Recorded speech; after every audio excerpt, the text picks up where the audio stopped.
ഉടമ്പടി ധ്യാനത്തിലേക്ക് നമ്മൾ ഭക്തിപൂർവ്വം പ്രവേശിക്കുകയാണ്. ഈശോയോട് നമുക്ക് ഹൃദയത്തിൽ നന്ദി പറയാം. ദൈവപിതാവിനാൽ ആകർഷിക്കപ്പെട്ടിട്ട് പരിശുദ്ധ ദൈവമാതാവ് ജീവനോടെ പ്രത്യക്ഷപ്പെട്ട ഈ ആലയത്തിൽ ഈ സമയം നമ്മളെ ഒരുമിച്ച് കൂട്ടിയ ദൈവപിതാവിൻ്റെ സ്നേഹത്തിന് നമുക്ക് ഹൃദയത്തിൽ നന്ദി പറയാം.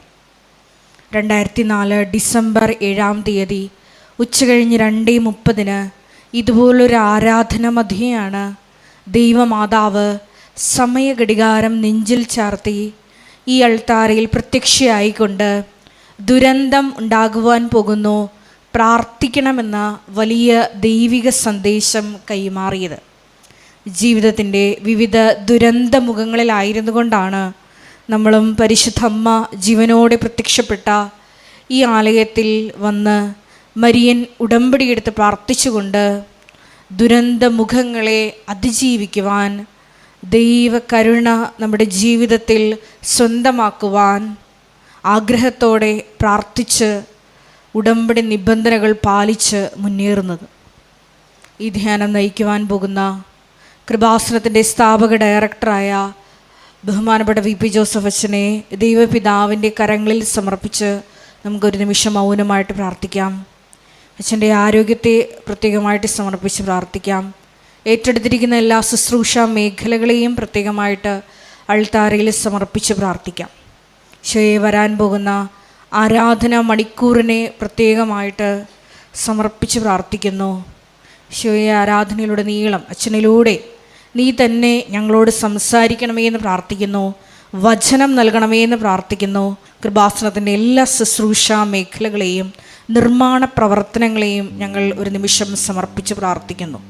ഈശോയെ എല്ലാവരിലേക്കും ദൈവിക കൃപ സമൃദ്ധമായി വർഷിക്കുവാൻ ഈ ആരാധനയിലൂടെ കരുണയാകണമേ എന്ന് പ്രാർത്ഥിച്ചുകൊണ്ട് ദിവ്യകാരുണ്യനാഥനെ വരവേറ്റുകൊണ്ട് നമുക്ക് ഇരുകരങ്ങളും ഉയർത്തി ശക്തമായി സ്തുതിക്കാം. Hallelujah hallelujah hallelujah. മഹത്വം മഹത്വം. ഈശോയേ, നിന്റെ ശക്തി ഈ സമയം ഈ ആലയത്തിൽ പ്രകടമാക്കണമേ എന്ന് പ്രാർത്ഥിക്കുന്നു. പരിശുദ്ധ അമ്മയോടൊപ്പം പ്രാർത്ഥിച്ച അപ്പോസ്തല സമൂഹത്തിലേക്ക് ആത്മാവിന്റെ അഗ്നി അയച്ചതുപോലെ ഞങ്ങളുടെ സമൂഹത്തിലേക്കും ആത്മാവിന്റെ അഗ്നി അയക്കണമേ. പുത്തൻ പെന്തക്കോസ്ത അനുഭവം നൽകണമേ. പുതു സൃഷ്ടികളാക്കി മാറ്റണമേ. Hallelujah hallelujah hallelujah. യേശുവേ നന്ദി, യേശുവേ ആരാധന. ഹല്ലേലൂയ. നമുക്ക് എല്ലാവർക്കും ഭക്തിപൂർവ്വം മുട്ടുമേലായിരിക്കാം.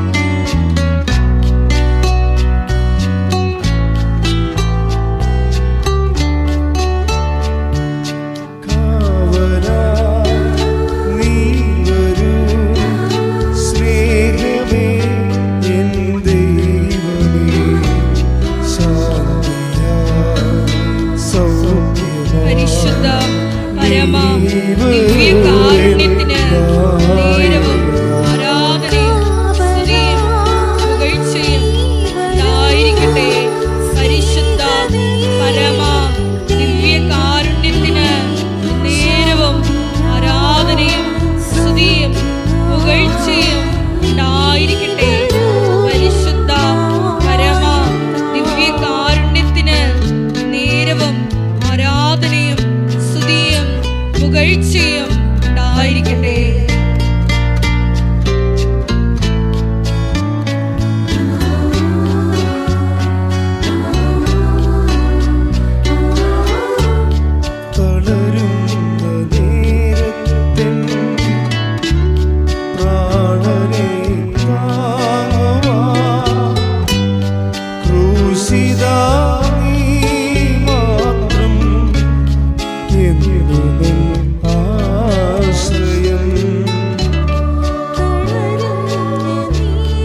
പരിശുദ്ധ പരമദിവ്യകാരുണ്യത്തിന് നീരവും ആരാധനയും സ്തുതിയും പുകഴ്ചയും ഉണ്ടായിരിക്കട്ടെ. പരിശുദ്ധ പരമദിവ്യകാരുണ്യത്തിന് നീരവും ആരാധനയും സ്തുതിയും പുകഴ്ചയും ഉണ്ടായിരിക്കട്ടെ. ഓരോ ധ്യാനവും നമ്മുടെ ദൈവാനുഭവത്തിൻ്റെ ലെവല് വർദ്ധിക്കുന്നതിന് വേണ്ടി വേണം എൻ്റെ സഹോദരങ്ങൾ ആ ധ്യാനത്തെ സമീപിക്കാൻ. ഓരോ ധ്യാനവും ഉടമ്പടി പുതിയ കാലത്തെ ഒരു ദൈവിക പ്രാർത്ഥനാ പദ്ധതിയാണ്. ഈ പുതിയ കാലത്തെ പ്രാർത്ഥനാ പദ്ധതികൾ നമ്മളെ സംബന്ധിച്ചിടത്തോളം ഇപ്പോൾ വളരെ ആഹ്ലാദവും ആത്മവിശ്വാസവും ഉണ്ട്. എന്തുകൊണ്ടാണ് ആഹ്ലാദവും ആത്മവിശ്വാസവും എന്ന് അച്ഛൻ പറയണത്? ജീവിതത്തിൻ്റെ മൽപ്പിടുത്തങ്ങളിൽ വിവിധ മേഖലയിൽ വിവിധ തരത്തിലുള്ള മൽപ്പിടുത്തങ്ങളല്ലേ നമുക്കുണ്ടാകും. അങ്ങനെ എല്ലാ തരങ്ങളിലും എല്ലാ മേഖലകളിലും ജീവിതവുമായിട്ട് ഏറ്റുമുട്ടുന്നവർക്ക്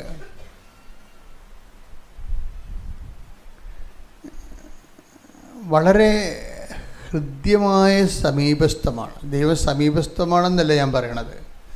ഉടമ്പടിയിലെ ആൾക്കാർ പറയുന്ന സാക്ഷ്യങ്ങൾ കേൾക്കുമ്പോൾ വളരെ അമീക്കബിളായിട്ടുള്ള പ്രസൻസാണ്. വളരെ വളരെ എന്താണ് ഹൃദ്യമായ സൗഹാർദ്ദപരമായ സാന്നിധ്യം. അപ്പോൾ എൻ്റെ സഹോദരങ്ങൾ, എനിക്ക് തോന്നുന്നത് കുറച്ച് കൂടുതൽ ഇൻവെസ്റ്റ്മെൻറ്റ് വേണ്ടി വരണത്, നിങ്ങളുടെ ലക്ഷ്യമെന്ന് പറയണത് ഈ ഉടമ്പടിയിൽ ഉള്ളൊരു ഗുണം, ഇതിൻ്റെ ഫോർമുല കറക്റ്റാണ്. അതാണ് ഞാൻ ഈ ഉടമ്പടിയുടെ കൂടെ സഞ്ചരിക്കുമ്പോൾ, നിങ്ങളുടെ കൂടെ സഞ്ചരിക്കുമ്പോഴും എൻ്റെയും നിങ്ങളുടെയും അനുഭവങ്ങളെ ഹരിച്ചും കുടിച്ചൊക്കെ നോക്കുമ്പോൾ എനിക്ക് മനസ്സിലാവുന്നത് ഇതിൻ്റെ ഫോർമുല കറക്റ്റാണ്, പക്ക ബിബ്ലിക്കലാണ്. അതുകൊണ്ടാണ് അഭിമന്യ പിതാക്കന്മാരും ദൈവശാസ്ത്രജ്ഞന്മാരും ഒക്കെ ഇതിനെതിരെ സംസാരിക്കാത്തതിൻ്റെ കാരണം. അവൻ പറയണത് പോലെ ചെയ്യുക. ആടെ മധ്യസ്ഥതയിൽ, മാതാവിൻ്റെ മധ്യസ്ഥതയിൽ. അപ്പോൾ അവിടെ മുൻതൂക്കം വന്നത് ആർക്കാണ്? അവനെയാണ്. ആർക്കാണത്? ക്രിസ്തുവിനാണ് മുൻതൂക്കം വന്നത്. ഇതൊരു മരിയം പ്രെയർ അല്ല ശരിക്കും. ഇത് ക്രിസ്ത്രോസെൻട്രിക് ആയിട്ടുള്ള, ക്രിസ്തുവിനെ കേന്ദ്രീകരിച്ചുള്ള ഒരു സുവിശേഷ പ്രാർത്ഥനാ പദ്ധതിയാണ്. എനിക്ക് തോന്നിയിട്ടുള്ള ഒരു ബുദ്ധിമുട്ട്, നമ്മുടെ സഹോദരങ്ങളെ പലപ്പോഴും ഒരു മെറ്റീരിയൽ ഓറിയൻറ്റഡ് ആയിട്ട് ഇതിനെ സമീപിക്കുന്നുണ്ട്. മെറ്റീരിയൽ എന്ന് പറയുമ്പോൾ എന്താണ്? നമുക്ക് ഒരു പ്രയാസം ഉണ്ടായ ജീവിതത്തിൽ, ജോലി അല്ലെങ്കിൽ മക്കളെക്കുറിച്ചുള്ള ആകുലതകൾ, അപ്പോൾ അതിലേക്ക് ഇതിനെ ട്യൂൺ ചെയ്ത് വെക്കും. അപ്പോൾ അവിടെ വരുന്നൊരു പ്രശ്നം വെച്ച് കഴിഞ്ഞാൽ അതിനേക്കാളും ഔട്ട്പുട്ട് ഉള്ളതാണ്. പക്ഷെ നമ്മളുള്ള പ്രശ്നം വെച്ചാൽ ദൈവത്തെ ചെറുതാക്കുന്നുണ്ടോ എന്ന് എനിക്കൊരു സംശയമുണ്ട്. നമ്മൾ ഉടമ്പടിയിലൂടെ നമ്മുടെ സമീപനം ഇത്തിരി വൈകല്യമായത് കാരണം ദൈവത്തെയോ ചെറുതാക്കുന്നുണ്ട്. എന്നുവെച്ചാൽ എന്താ? നമ്മൾ ലിമിറ്റ് ചെയ്യുന്ന, നമ്മളുടെ ഒരു ആവശ്യപ്രകാരം ദൈവത്തെ ഇങ്ങനെ ഒരു വരച്ച് വെക്കുന്നത് നമ്മൾ. അപ്പോൾ നമ്മൾ സാക്ഷ്യം പറയുമ്പോൾ എൻ്റെ കല്യാണം 32 വയസ്സായി, 35ആയി, ഞാൻ ഉടമ്പടി എടുത്തു, എനിക്ക് കല്യാണം പെട്ടെന്ന് നടന്നു എന്ന് നിങ്ങൾ പറയും. അപ്പോൾ അവിടെ വരുന്ന ഒരു വിഷയം എന്ന് വെച്ച് കഴിഞ്ഞാൽ ആ ഒരു വിഷയത്തിലേക്ക് നിങ്ങൾ പക്ക കോൺസെൻട്രേറ്റ് ചെയ്തിരിക്കുകയാണ്. പക്ഷെ കുറച്ചുകൂടി അത് ഒന്ന് ഷിഫ്റ്റ് ചെയ്തിട്ട് പുതിയ ദൈവാനുഭവങ്ങളിലേക്ക് വളരാൻ, എനിക്കെങ്ങനെയാണ് മനസ്സിലായത്? പുതിയ ദൈവാനുഭവങ്ങളിലേക്ക് വളരാൻ. ഇപ്പം തന്നെ മാതാവിനെ കാണുമ്പോൾ മലാഖ എന്താ പറയണത്? പുതിയ ദൈവാനുഭവങ്ങളെക്കുറിച്ചാണ് പറയണത്. Hail Mary full of grace, the Lord is with you, അല്ലേ? വചനമെടുത്തേ, ലുക്ക 1:28. ദൂതൻ അവളുടെ അടുത്ത് വന്ന് പറഞ്ഞു, ദൈവകൃപ നിറഞ്ഞവളെ, സ്വസ്തി, കർത്താവ് നിന്നോട് കൂടെ. ഓക്കെ അല്ലേ? അതായത് ഇവിടെ വരുന്ന വിഷയം വെച്ച് കഴിഞ്ഞാൽ കർത്താവ് നിന്നോട് കൂടെ എന്ന് വെച്ച് കഴിഞ്ഞാൽ പ്രസൻസ് ഓഫ് ഗോഡാണ് അവിടെ ഉദ്ദേശിക്കുന്നത്, ദൈവത്തിൻ്റെ സാന്നിധ്യം. കർത്താവ് നിൻ്റെ കൂടെയുള്ള കർത്താവിനെ നിനക്ക് അനുഭവിക്കാൻ കഴിയും. എന്ത് കാരണമെന്നാണ്? നിനക്ക് ദൈവകൃപ നിറഞ്ഞത് കൊണ്ട്. അതാണ് വിഷയം. അപ്പോൾ നമ്മുടെ ഒരു ചാലഞ്ച് വരണത് സിമ്പിൾ ചാലഞ്ചാണ്. നമ്മളിതുപോലെ ദൈവകൃപ നിറയുകയാണെങ്കിൽ നമ്മൾക്ക് ദൈവത്തിൻ്റെ പ്രസൻസ് ഫീൽ ചെയ്യാൻ പറ്റും. വളരെ സിമ്പിൾ ലോജിക്കല്ലേ? സിമ്പിൾ ലോജിക്കാണ്. എന്ന് വെച്ച് കഴിഞ്ഞാൽ ദൈവകൃപ നിറഞ്ഞവളെ സ്വസ്തി, കർത്താവ് നിന്നോട് കൂടെ. അപ്പം അത് വളരെ സ്കാൻ ചെയ്ത് മനസ്സിലാക്കിയാൽ നമുക്ക് മനസ്സിലാവുന്നത് എന്താണ്? നമ്മളും അമ്മയെപ്പോലെ കൃപ നിറയുകയാണെങ്കിൽ, അപ്പോൾ നിങ്ങളോർക്ക് വെച്ചാൽ കൃപ നിറയാൻ വലിയ പാടാണ്. വളരെ സിമ്പിളാണ്. കൃപ നിറയാൻ കുറച്ച് കാര്യങ്ങൾ ശ്രദ്ധിച്ചാൽ മതി. ഈ ഹൃദയത്തെ ഒന്ന് ടാർഗറ്റ് ചെയ്താൽ നമ്മൾക്ക് നമ്മുടെ ഹൃദയം അല്ലാതെ നമ്മുടെ മൊത്തം ലൈഫ് അല്ലെങ്കിൽ മൊത്തം കാര്യവിചാരിപ്പുകൾ ഒന്നും നമ്മളിങ്ങനെ മൊത്തമായിട്ട് ഇങ്ങനെ ബൾക്കായിട്ട് ഇങ്ങനെ നമ്മൾ കോൺസെൻട്രേറ്റ് ചെയ്യേണ്ട കാര്യമില്ല. ദൈവകൃപ നിറയണമെങ്കിൽ ഒരു ഫാക്കൽറ്റി മാത്രം നമ്മൾ കോൺസെൻട്രേറ്റ് ചെയ്താൽ മതി. അതേത് ഫാക്കൽറ്റിയാണ്? ഹാർട്ടാണ്. ഹാർട്ടെന്ന് പറയുമ്പോൾ ബയോളജിക്കൽ ഹാർട്ടല്ല. ബയോളജിക്കൽ ഹാർട്ടെന്ന് പറയുമ്പോൾ നിങ്ങൾ ബയോളജി പഠിക്കുന്ന ഹാർട്ടില്ലേ, അതൊരു മോട്ടറാണ്. നമ്മുടെ ഇവിടെ ഇരിക്കണം മോട്ടർ, അതിങ്ങനെ പമ്പ് ചെയ്തുകൊണ്ടിരിക്കും അല്ലേ? അത് ഭയങ്കര അത്ഭുതമാണ് ശരിക്കും പറഞ്ഞാൽ. അത് കറണ്ടിലാണ് എത്രയോ വോൾട്ട് കറണ്ടിലാണ് ഹൃദയം പമ്പ് ചെയ്യണത്. അപ്പോൾ ഈ പമ്പിങ് നിൽക്കുന്ന സ്ഥലത്ത് വെച്ച് ബ്ലഡ് സർക്കുലേഷൻ നിൽക്കുകയാണ്. അപ്പോൾ ബയോളജിക്കലായിട്ട് വരുമ്പോൾ അതൊരു മോട്ടറാണ്. ശരീരത്തിൻ്റെ എല്ലാ സ്ഥലങ്ങളിലേക്കും നമ്മൾ ഈ ബ്ലഡ് എത്തിക്കാൻ വേണ്ടി എത്തിക്കാൻ പറ്റാത്തപ്പോഴാണല്ലേ പ്രഷർ വരണത് അല്ലേ? ശരീരത്തിൻ്റെ എല്ലാ സ്ഥലങ്ങളിലേക്കും ബ്ലഡ് എത്തിക്കാൻ പറ്റാതെ വരുമ്പോഴാണ് ചില ആൾക്കാരുടെ കാലൊക്കെ ഇരിക്കണേണ്ടല്ലേ, കറുത്ത് ചൊറിഞ്ഞൊക്കെ ഇരിക്കും. കാര്യം അവിടെ വന്നിട്ട് തിരിച്ച് പോകണില്ല ബ്ലഡ് മേലോട്ട്. അപ്പം അത് ഒരു മോട്ടോർ പമ്പിങ് ആണ് സംഭവം. അപ്പോൾ അതുകൊണ്ട് വൈദ്യശാസ്ത്രത്തിന് അതിൻ്റെ കുറേ പ്രൊസീജിയേഴ്സ് ഉണ്ട്. ബൈബിള് ഇങ്ങനൊരു മോട്ടറായിട്ടുള്ള ഹൃദയത്തെ അല്ല ഉദ്ദേശിക്കുന്നത്. ബൈബിൾ ഉദ്ദേശിക്കുന്നത് ഒരു ഇമോഷണലായിട്ടും അതുപോലെ തന്നെ ഭക്തിപരമായിട്ടും ദൈവത്തിൻ്റെ സ്നേഹപരമായിട്ടും തിന്മയുടെ ഇരിപ്പിടമായിട്ടും ഇങ്ങനെ രണ്ടുമുണ്ട്. ജെറമിയ 17:9 ഹൃദയം മറ്റെന്തിനേക്കാളും കാപട്യമുള്ളതാണ്, ശോചനീയമാം വിധം ദുഷിച്ചതുമാണ്. ഹൃദയത്തിൻ്റെ ഒരു പ്രശ്നം വെച്ച് കഴിഞ്ഞാൽ ഹൃദയത്തിന് ഈ ബ്ലാക്ക് ആൻഡ് വൈറ്റ് ഉണ്ട്. നമ്മൾ നല്ല സ്പിരിച്വൽ എൻജിനീയറിങ് വരുമ്പോൾ, ആധ്യാത്മികമായ ഒരു എൻജിനീയറിങ് വരുമ്പോൾ നമ്മൾ നോക്കുന്നത് ഹൃദയത്തിൻ്റെ ഈ വൈറ്റ്നെസ് കൂട്ടിയെടുക്കാനാണ് നമ്മൾ നോക്കുന്നത്. ഞാൻ നിങ്ങളെയൊക്കെ ട്രെയിൻ ചെയ്യുന്നത് അങ്ങനെയാണ് പലപ്പോഴും. അതായത് നിങ്ങൾ കാത്തലിക്സ് കുമ്പസാരിക്കുമല്ലോ. അപ്പോൾ കുമ്പസാരിക്കുമ്പോൾ ഞാനും കുമ്പസാര ഗുരുവാണ്. അപ്പോൾ ഞാൻ കുമ്പസാരിപ്പിക്കുമ്പോൾ ആൾക്കാരെ ഇങ്ങനെ പാപങ്ങളെക്കുറിച്ച് പറയും. അപ്പോൾ ഞാൻ എന്ത് ചെയ്യണത്, ഇതിൻ്റെ സോഴ്സ് എവിടെയാണ് നോക്കും. ആദ്യം സോഴ്സ് ബ്ലോക്ക് ചെയ്യാൻ പറ്റുമോ എന്ന് നോക്കും. കാരണം ഹൃദയം എല്ലാത്തിനേക്കാളും കൗടില്യമുള്ളതാണ്. അപ്പോൾ സോഴ്സ് അതാണ് അതിൻ്റെ ഇരുന്നത്. അപ്പോൾ ഞാനെപ്പോഴും ചെയ്യണമെന്ന് വെച്ച് കഴിഞ്ഞാൽ ഇവർ കമ്മിറ്റഡ് ആയിട്ടുള്ള കാര്യങ്ങളല്ല പറയണത്. അപ്പം ഞാനതിനെ അഡ്രസ്സ് ചെയ്യത്തില്ല. പലപ്പോഴും പാപത്തിനെ ഡയറക്റ്റ് അഡ്രസ്സ് ചെയ്യത്തില്ല.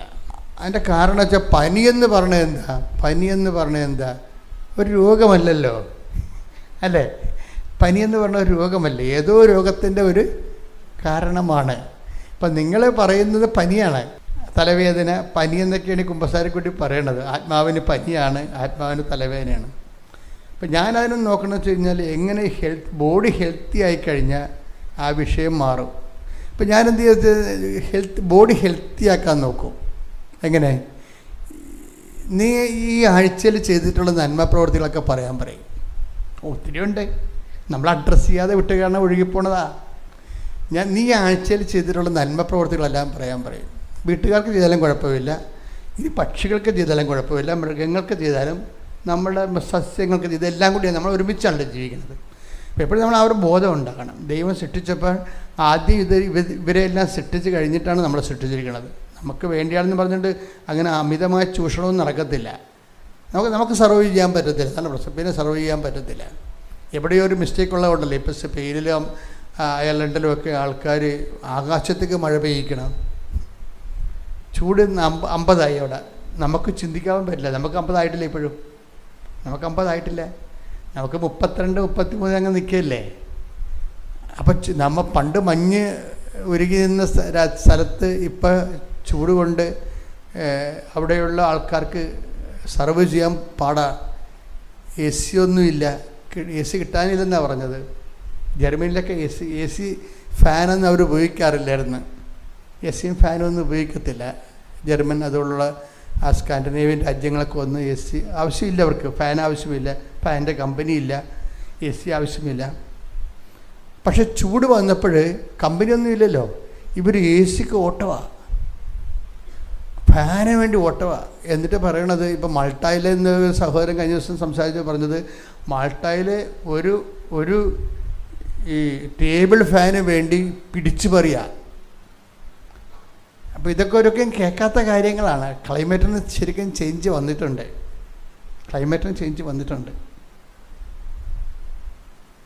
അപ്പോൾ ഞാനിത് പറഞ്ഞു വരുന്നതെന്ന് ചോദിച്ചു കഴിഞ്ഞാൽ, ഇതുപോലെ ഒരു ഹൃദയം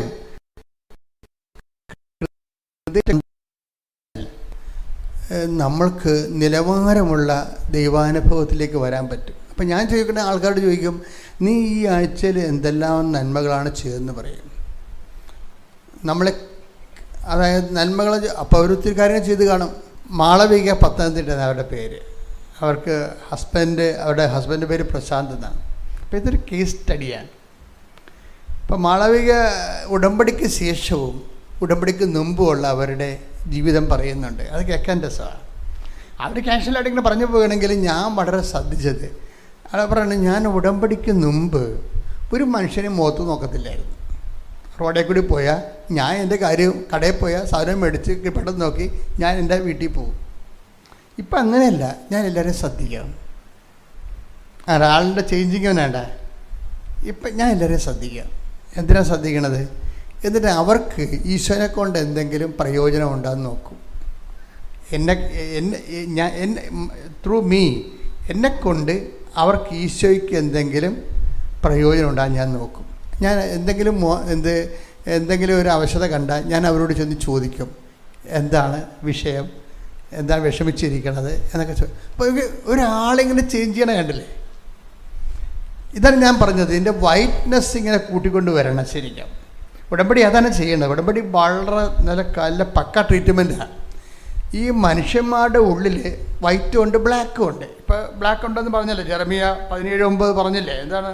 ഹൃദയം എല്ലാത്തിനേക്കാൾ കൗടില്യമാണ് എന്ന് പറഞ്ഞ് നമ്മൾ ഹൃദയം കൗടില്യമാണ്, നമ്മുടെ ഫെയ്റ്റാണ്, വിദ്യയാണെന്ന് പറഞ്ഞിരിക്കേണ്ട കാര്യമില്ല. നമുക്ക് ഈ ബ്ലാക്ക് കുറക്കാൻ പറ്റും. കുറക്കാൻ പറ്റുന്നത് എങ്ങനെയാണ്? ഈ മാളവിക ചെയ്തിരിക്കുന്ന പരിപാടി കണ്ടില്ല? നിങ്ങളൊന്ന് നോക്കിയേ. നമ്മളെല്ലാവരും തന്നെ എത്രയോ വർഷങ്ങളാണ് ക്രിസ്ത്യനാണ്. അവർ കഴിഞ്ഞ ആഴ്ച ഉടമ്പടി എടുത്തേ ഉള്ളൂ. ആ ഉടമ്പടി എടുത്ത ശേഷം എത്ര പെട്ടെന്നാണ് ഇവർ മൊത്തം ചേഞ്ചാകണത്. ചേഞ്ചാകണമെന്നതിൻ്റെ കാരണം വെച്ച് കഴിഞ്ഞാൽ നമ്മൾ ഒരു വിഷയം, ഉടമ്പടിയുടെ വിഷയം, ഞാനിങ്ങനെ ഈ വചന പ്രഘോഷകരെ പോലെ ഇങ്ങനെ ഭയങ്കരമായിട്ട് അലറിക്കോയി പ്രസംഗിക്കാത്തതിൻ്റെ കാരണം ഇത് പ്രഘോഷണ ധ്യാനമല്ല, ഇത് പ്രബോധന ധ്യാനമാണ്. ധ്യാനം പലതരത്തിലുണ്ട്. കൺവെൻഷനിലൊക്കെ കാണുന്നത് എന്താണ്? പ്രഘോഷണ ധ്യാനങ്ങളാണ്. അത് ചെറിയ പ്രിലിമിനറീസിന് കൊടുക്കേണ്ട ധ്യാനങ്ങളാണ്. നമുക്കങ്ങനെയല്ല. നമ്മൾ അറിഞ്ഞവരെ ആഴപ്പെടുത്തുക എന്നുള്ളതാണ്. അറിയാത്തവരെ അറിയിക്കുന്നതിനാണ് ഈ പ്രഘോഷണ ധ്യാനം. അറിഞ്ഞവരെ ആഴപ്പെടുത്തുന്നതിന് എന്താ വേണ്ടത്? പ്രബോധന ധ്യാനമാണ് വേണ്ടത്. അപ്പം ഞാൻ ആ പ്രബോധന ധ്യാനത്തിൻ്റെ പ്രത്യേകത എന്താണ്? അതിങ്ങനെ ഓരോ സബ്ജക്റ്റ് വൈസ് അത് എന്താണ്, എങ്ങനെയാണ്, എന്താണ് ചെയ്യേണ്ടത്, ഇങ്ങനെ അതിൻ്റെ ഒരു നോഹൗ ജ്ഞാനസൂത്രം, അതിൻ്റെ ഒരു എൻജിനീയറിങ് പറഞ്ഞു കൊടുക്കും. അപ്പോൾ പറഞ്ഞു കൊടുക്കുമ്പോൾ നമ്മൾ കുറച്ച് മോഡൽസിന് എടുക്കും. ഇപ്പോൾ മാളവിക ഒരു മോഡലാണ്. മാളവിക എന്തുകൊണ്ടാണ് മോഡലാണെന്ന് വെച്ച് കഴിഞ്ഞാൽ അവരൊരു ഫ്രഷ് ഹാൻഡാണ്. അതാണ് വിഷയം. ക്രിസ്ത്യാനിറ്റിയിലെ അവരൊരു ഫ്രഷ് ഹാൻഡാണ്. അവർ ഫ്രഷ് ഹാൻഡായിട്ട് അപ്പോൾ നമ്മൾ ചിന്തിക്കേണ്ടത്, ബൈബിൾ ഇവർ സ്വീകരിച്ച് കഴിഞ്ഞപ്പോൾ അവരെ ജ്ഞാനസ്ഥാനപ്പെടുത്തുകയൊന്നുമില്ല, മതം മാറ്റുകയൊന്നുമില്ല. നമ്മളെ ഉദ്ദേശം എന്താണ്? ക്രിസ്തുവിനെ വ്യക്തികളെ സ്വീകരിക്കണം. അതാണ് വിഷയം. അതാണ് ക്രിസ്തുവിനെ വ്യക്തികളെ സ്വീകരിക്കണം. അതിന് എന്ത് കാഷ്വാലിറ്റി വന്നാലും ഞാൻ അതിനെ ഫേസ് ചെയ്യും. കാര്യം നിലപാടിൻ്റെ പക്ഷപാതമാണ്. അതായത് ക്രിസ്തുവിനെ എല്ലാ വ്യക്തികളും സ്വീകരിക്കണം. അതെന്താ കാര്യം? അത് ആദ്യം മുതലേ ഉള്ള ദൈവത്തിൻ്റെ നിലപാട് എല്ലാ മനുഷ്യരും രക്ഷപ്പെടണമെന്നും സത്യമാർഗം സ്വീകരിക്കണമെന്ന്. Take the word of God. സ്തുതിക്കട്ടെ. Hallelujah, hallelujah, hallelujah, hallelujah. യേശുവേ നന്ദി. Hallelujah, hallelujah, hallelujah. യേശുവേ ആരാധന, ആരാധന, ആരാധന. യേശുവേ നന്ദി, മഹത്വം. Hallelujah, hallelujah. 1 തിമോത്തിയോസ് 2:4. അതായത് ഈ വചനം ശ്രദ്ധിക്കണം. അതായത് 1 തിമോത്തിയോസ് 2:4. എല്ലാവരും രക്ഷിക്കപ്പെടണമെന്നും ഒന്ന് പറഞ്ഞ് എല്ലാവരും രക്ഷിക്കപ്പെടണമെന്നും സത്യം അറിയണമെന്നുമാണ് അവിടുന്ന് ആഗ്രഹിക്കുന്നത്. അപ്പൊ എന്താ സത്യം അറിയണം എന്ന് പറയുമ്പോൾ ആരെ? സത്യം എന്ന് പറയുന്നത് ഐ ആം ദ ട്രൂത്ത് അല്ലേ? ഈശോയാണ്. ലോകത്ത് അങ്ങനെ ആരും പറഞ്ഞിട്ടില്ല. ഇപ്പൊ എന്താ? Take the word of God. I am the truth. സ്തുതിക്കട്ടെ. Hallelujah, hallelujah, hallelujah, hallelujah, hallelujah, hallelujah, hallelujah. യേശുവേ ആരാധന, ആരാധന, ആരാധന. സ്വരത്തിൽ സന്തോഷത്തോടെ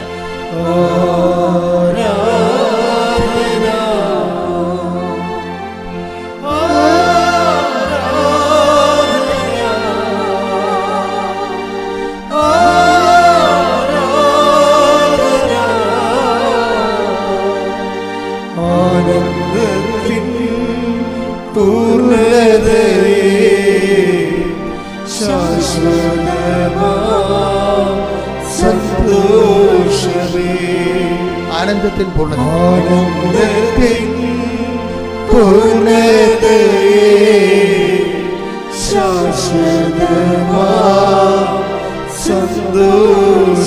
ആരാധന.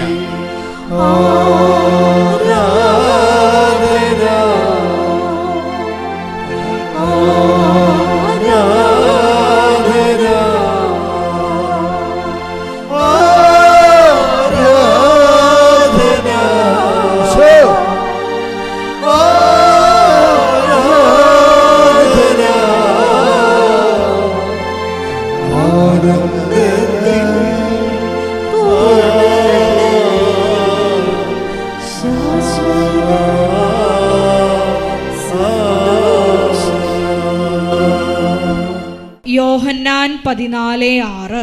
ഈ വചനം വളരെ മനസ്സിൽ സൂക്ഷിക്കണം. എന്താണ് യോഹന്നാൻ 14:6?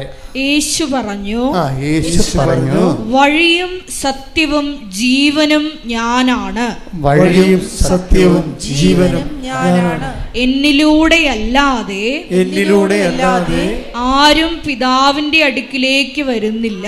ആരും പിതാവിന്റെ ഹല്ലേലൂയ, ഹല്ലേലൂയ, ഹല്ലേലൂയ, ഹല്ലേലൂയ.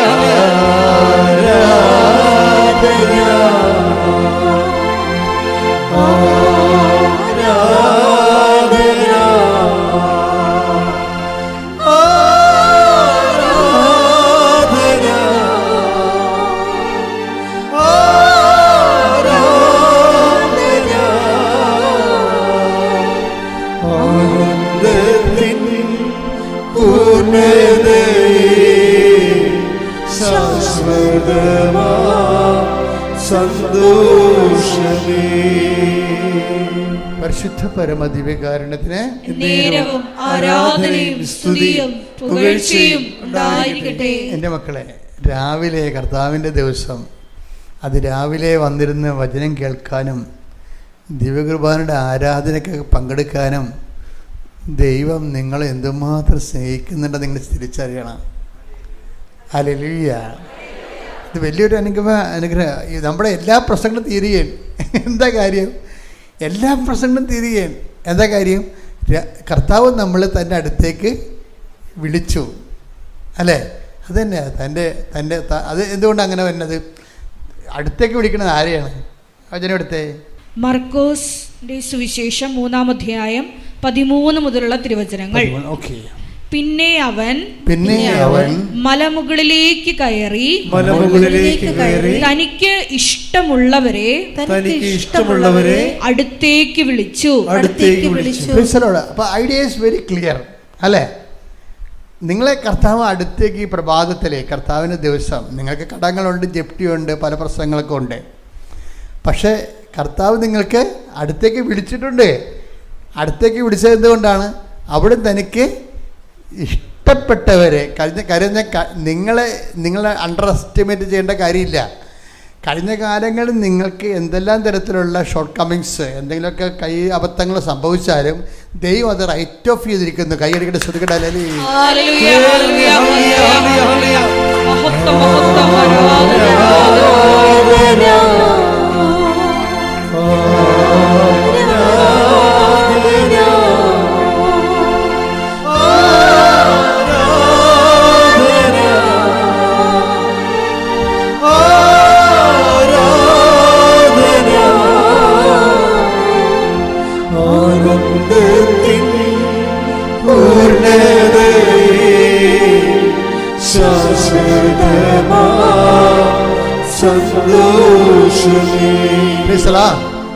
അപ്പം കഴിഞ്ഞ കാലങ്ങളിൽ എന്തെങ്കിലും ഷോർട്ട് കമ്മിങ്സ്, എന്തെങ്കിലും കൈബദ്ധങ്ങൾ, പാപകരമായ സാഹചര്യം ഉണ്ടെങ്കിൽ നിങ്ങൾ ഓർക്കുക.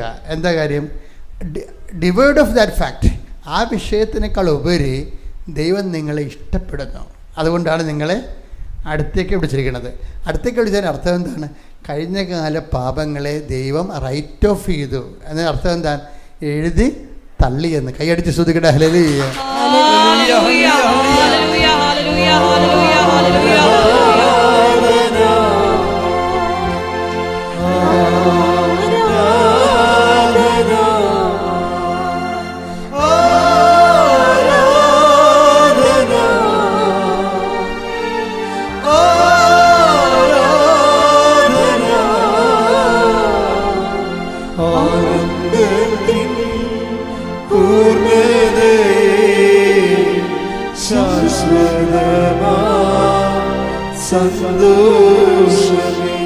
പരിശുദ്ധ പരമദിവ്യകാരുണ്യത്തിന്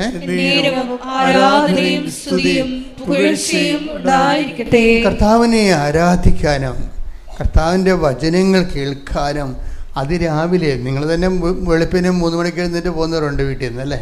അതിരാവിലെ വെളുപ്പിന് എഴുന്നേറ്റ് പോരുക, അത് ഒരു വലിയൊരു അഭിഷേക തലമാണ്. കാരണം നിങ്ങൾക്ക് എന്തെല്ലാം തടസ്സമുണ്ടെങ്കിലും കർത്താവ് നിങ്ങളെ കൈക്ക് പിടിച്ച് ഇവിടെ കൊണ്ടുവന്നു. നിങ്ങളുടെ കണ്ണീരിൻ്റെ കാലത്ത് നിങ്ങളുടെ കൈക്ക് പിടിച്ചിരിക്കുന്ന കർത്താവാണ്. കൈയടിച്ച് ശ്രദ്ധിക്കട്ടെ. ഹല്ലേലൂയ.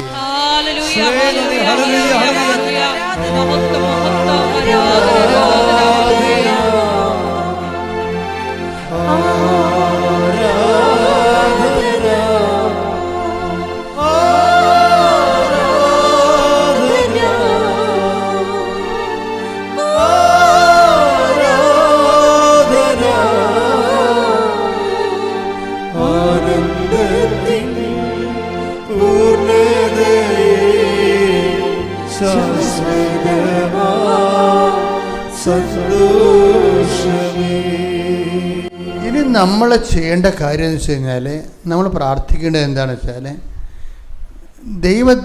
എനിക്ക് തോന്നിയിരിക്കുന്ന റിസ്ക് എന്ന് പറയണത്, നമ്മൾ ഭയങ്കര സമ്മർദ്ദങ്ങൾക്കല്ലേ ആൾക്കാർ ജീവിച്ചേക്കുക. സമ്മർദ്ദത്തിനടിപ്പെട്ടാണ് ജീവിക്കണത്. പലതരത്തിലുള്ള സമ്മർദ്ദങ്ങളാണിത്. അപ്പോൾ സമ്മർദ്ദത്തിന് അടിപ്പെട്ട് ജീവിപ്പോൾ കഴിഞ്ഞ ദിവസം കൊണ്ട് ഒരു സാക്ഷ്യം പറഞ്ഞത്, അങ്ങയുടെ പേര് ജോസഫ് ജോൺ എന്തുവാണ്. അദ്ദേഹത്തിൻ്റെ ഒരു പ്രോബ്ലം എന്ന് വെച്ച് കഴിഞ്ഞാൽ, അദ്ദേഹം ഒരു ജോലി രാജിവെക്കേണ്ടി വന്നതിൻ്റെ കാരണം ഞായറാഴ്ച അവിടെ ജോലിക്ക് പോകണമെന്ന് സമ്മർദ്ദമുള്ളത് കൊണ്ടാണ്. ഞായറാഴ്ച അവിടെ ജോലിക്ക് പോകണമെന്ന് സമ്മർദ്ദമുള്ളതുകൊണ്ടാണ്. അപ്പം അദ്ദേഹം 1-2 പ്രാവശ്യം ഞായറാഴ്ച ജോലി ചെയ്തപ്പോൾ തന്നെ അയാളുടെ മനസ്സ് പറയുന്നുണ്ട്, നീ ഇവിടെ അല്ല ജോലി ചെയ്യേണ്ടത്. കാര്യം നമ്മളീ വിഷയം എന്ന് വെച്ചാൽ നമ്മളതിനെക്കുറിച്ച് സീരിയസ് ആയിട്ട് എടുക്കാത്തത് കൊണ്ടാണ്. കർത്താവ് ദൈവത്തിൻ്റെ ദിവസം പരിശുദ്ധമായി ആചരിക്കണമെന്ന് പറഞ്ഞിട്ട് അതിൻ്റെ അപ്പം ചിലയിടത്ത് പരിശുദ്ധമായി നമുക്ക് ആചരിക്കാൻ പറ്റണില്ലല്ലോ ചില ആൾക്കാർക്ക്, ഇല്ലേ? കാര്യം നമ്മൾ പല ആൾക്കാരുമാണ് നമുക്ക് തൊഴിൽ തന്നിരിക്കുന്ന തൊഴിൽദാതാക്കന്മാർക്ക് വിശ്വാസം ഉണ്ടാകത്തില്ല. നമുക്ക് തൊഴിൽ തന്നിരിക്കുന്ന തൊഴിൽദാതാക്കന്മാർക്ക് വിശ്വാസം ഉണ്ടാകത്തില്ല. അവർക്ക് ക്രിസ്തുവിനെ അറിയണമെന്ന് നിർബന്ധമില്ല. അപ്പോൾ സ്വാഭാവികമായിട്ട് നമ്മളവിടെ ജോലി ചെയ്യാൻ ബാധ്യസ്ഥമായിട്ട് തീരുകയാണ്. പക്ഷേ നമ്മൾ എന്തിനാണ് ഒരു പ്രാർത്ഥന വെച്ചിട്ട് പ്രാർത്ഥിക്കുന്നുണ്ട്, എന്താണ്? ഞങ്ങളെ പ്രലോഭനത്തിൽ ഉൾപ്പെടുത്തരുത്. ഇങ്ങനെയുള്ള ദൈവകൃപ നഷ്ടപ്പെടാൻ സാധ്യതയുള്ള സ്ഥലങ്ങളിലേക്ക് ഞാൻ കൊണ്ടുപോകരുത്. പക്ഷേ ആ പ്രാർത്ഥന നിങ്ങൾ ആത്മാർത്ഥമായിട്ട്, എൻ്റെ മക്കളെ ഒരു പ്രോബ്ലമുണ്ട്, പ്രാർത്ഥനയ്ക്കല്ല പ്രശ്നം, പ്രാർത്ഥനയുടെ ആത്മാർത്ഥതയ്ക്കാണ് പ്രശ്നം. പ്രാർത്ഥനയ്ക്ക് എന്താ പ്രാർത്ഥന ആൾക്കാർക്ക് വരുന്ന ഒരു അബദ്ധം എന്താണെന്ന് അറിയാമോ? നമ്മളൊരു 100 പോയിൻ്റ് പ്രാർത്ഥിച്ചെന്ന് വിചാരിച്ചോ, 100 പോയിൻ്റ് പ്രാർത്ഥിക്കുന്നു വിചാരിച്ചോ. അപ്പോൾ അതിൻ്റെ അകത്ത് പലപ്പോഴും വരണത് അത്രയും വോളിയത്തിൽ നമ്മൾ പ്രാർത്ഥിക്കുന്നുണ്ടെങ്കിലും നമുക്ക് അതിൻ്റെ അത്രയും പ്രാർത്ഥന ഹിയർ ചെയ്യുന്നില്ല. അതിൻ്റെ കാരണം പല പ്രാർത്ഥനകളുടെ പിന്നിലും ഈ ആത്മാർത്ഥത കുറവുണ്ട്. ഇപ്പം നമ്മളെ പ്രലോഭനത്തിൽ ഉൾപ്പെടുത്തരുത് നമ്മൾ പ്രാർത്ഥിക്കുകയും ചെയ്യുന്ന, ശരിക്കും പറഞ്ഞാൽ പ്രലോഭനത്തിൽ ഉൾപ്പെടാതെ ജീവിക്കാൻ നമ്മൾ ആഗ്രഹിക്കുന്നുമില്ല. അതാണൊരു പ്രശ്നം വരണത്. ഇപ്പം നമ്മൾ പ്രലോഭനത്തിൽ ഉൾപ്പെടുത്തരുത് നമ്മൾ പ്രാർത്ഥിക്കുന്നു, പക്ഷേ do you actually mean it? അതാണ് പ്രശ്നം. നീ അത് യഥാർത്ഥത്തിൽ ഉദ്ദേശിക്കുന്നുണ്ടോ പ്രലോഭനത്തിൽ ഉൾപ്പെടാതിരിക്കാൻ എന്ന് ചോദിക്കുമ്പോൾ നമുക്ക് അപ്പം തന്നെ ഒരു വൈബ്രേഷനാണ്. ശരിക്കും പറഞ്ഞില്ല, ശരിക്കും സ്കാൻ ചെയ്ത് കഴിഞ്ഞാൽ പ്രലോഭനത്തിൽ ഉൾപ്പെടുത്തരുതെന്ന് പ്രാർത്ഥിക്കുന്നുണ്ടെങ്കിലും അങ്ങനെ ഉൾപ്പെടാതെ ഇരുന്നിട്ട് എനിക്ക് ശരിക്കും ഉൾപ്പെടാതിരിക്കുമ്പോൾ നമുക്ക് നഷ്ടമാണ് വരണത് ഇല്ലേ?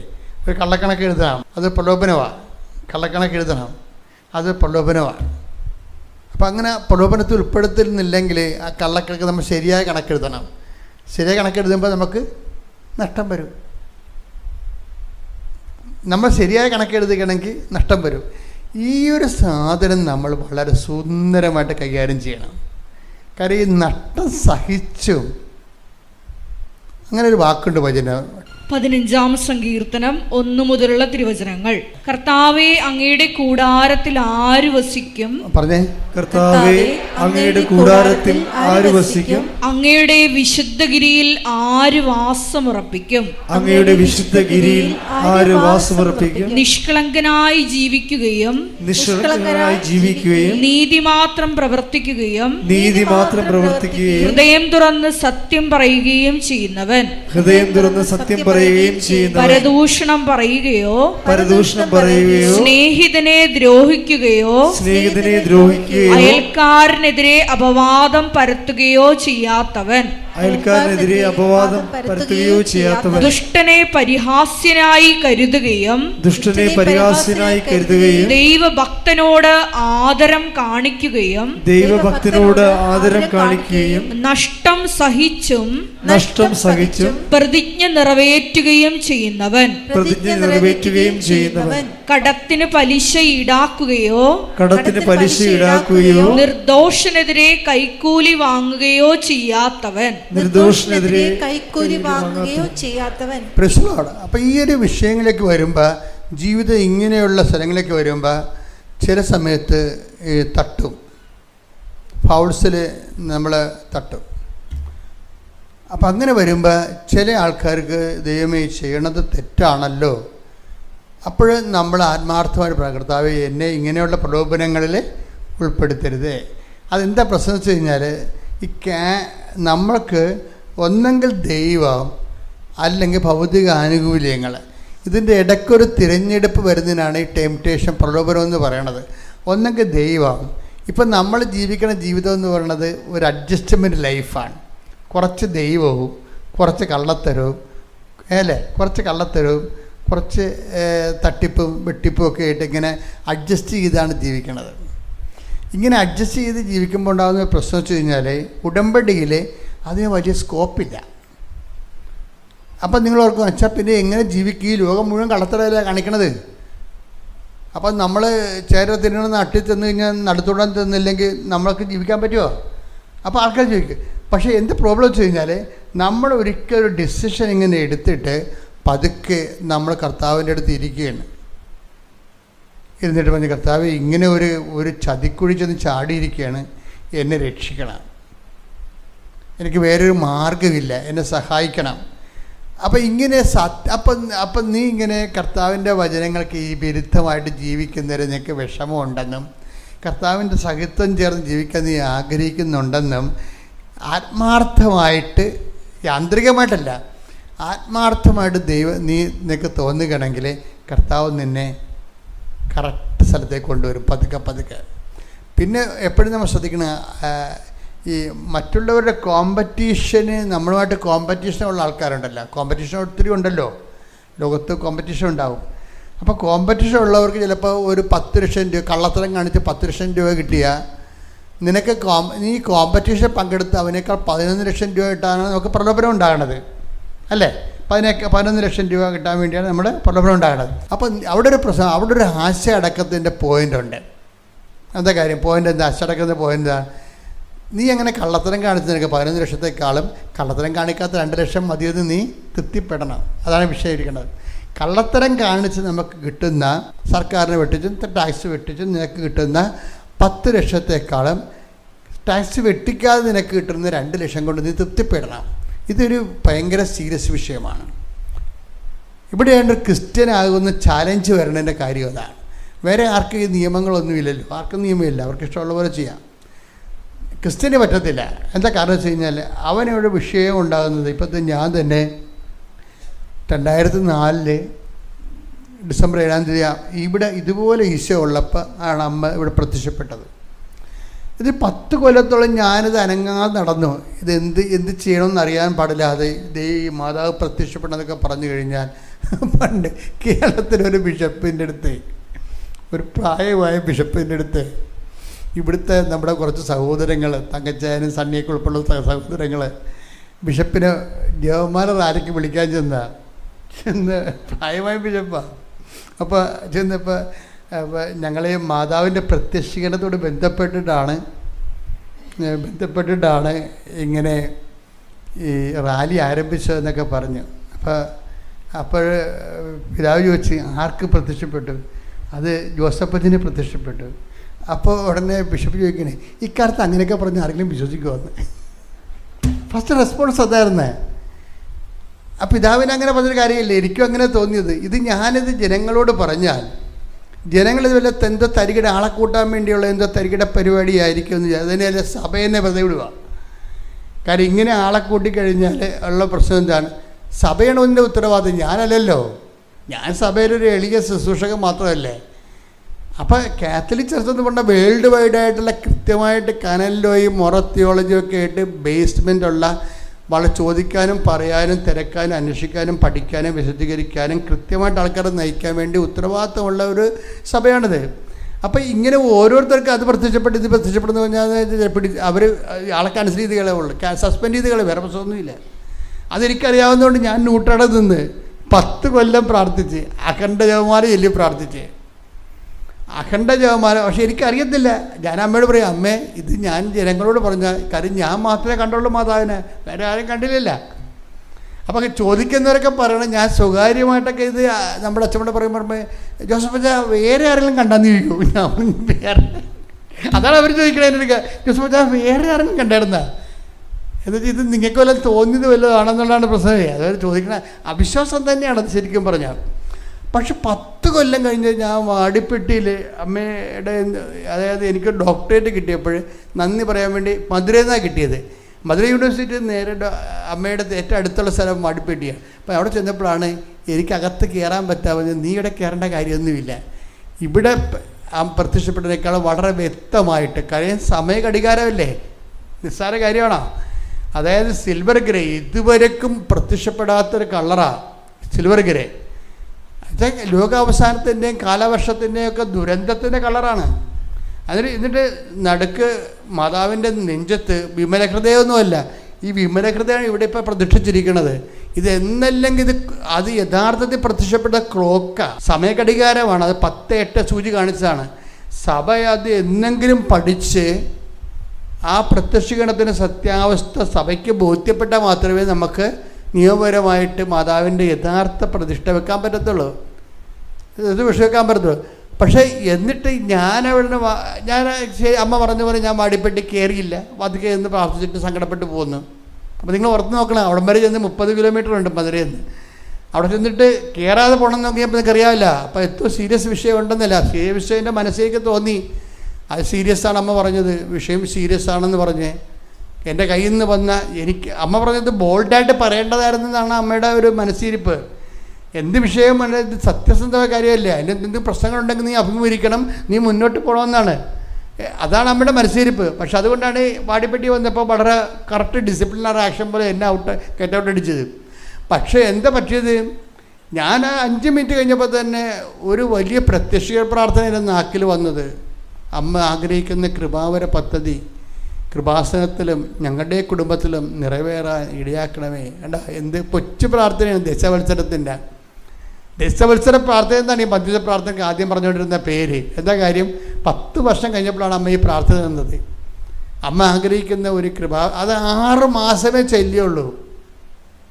6 മാസം എന്ന് പറയുന്നത് രസമാണ്. ഇവിടെ അത്രയൊന്നും ആൾക്കാരൊന്നും വരത്തില്ലായിരുന്നു.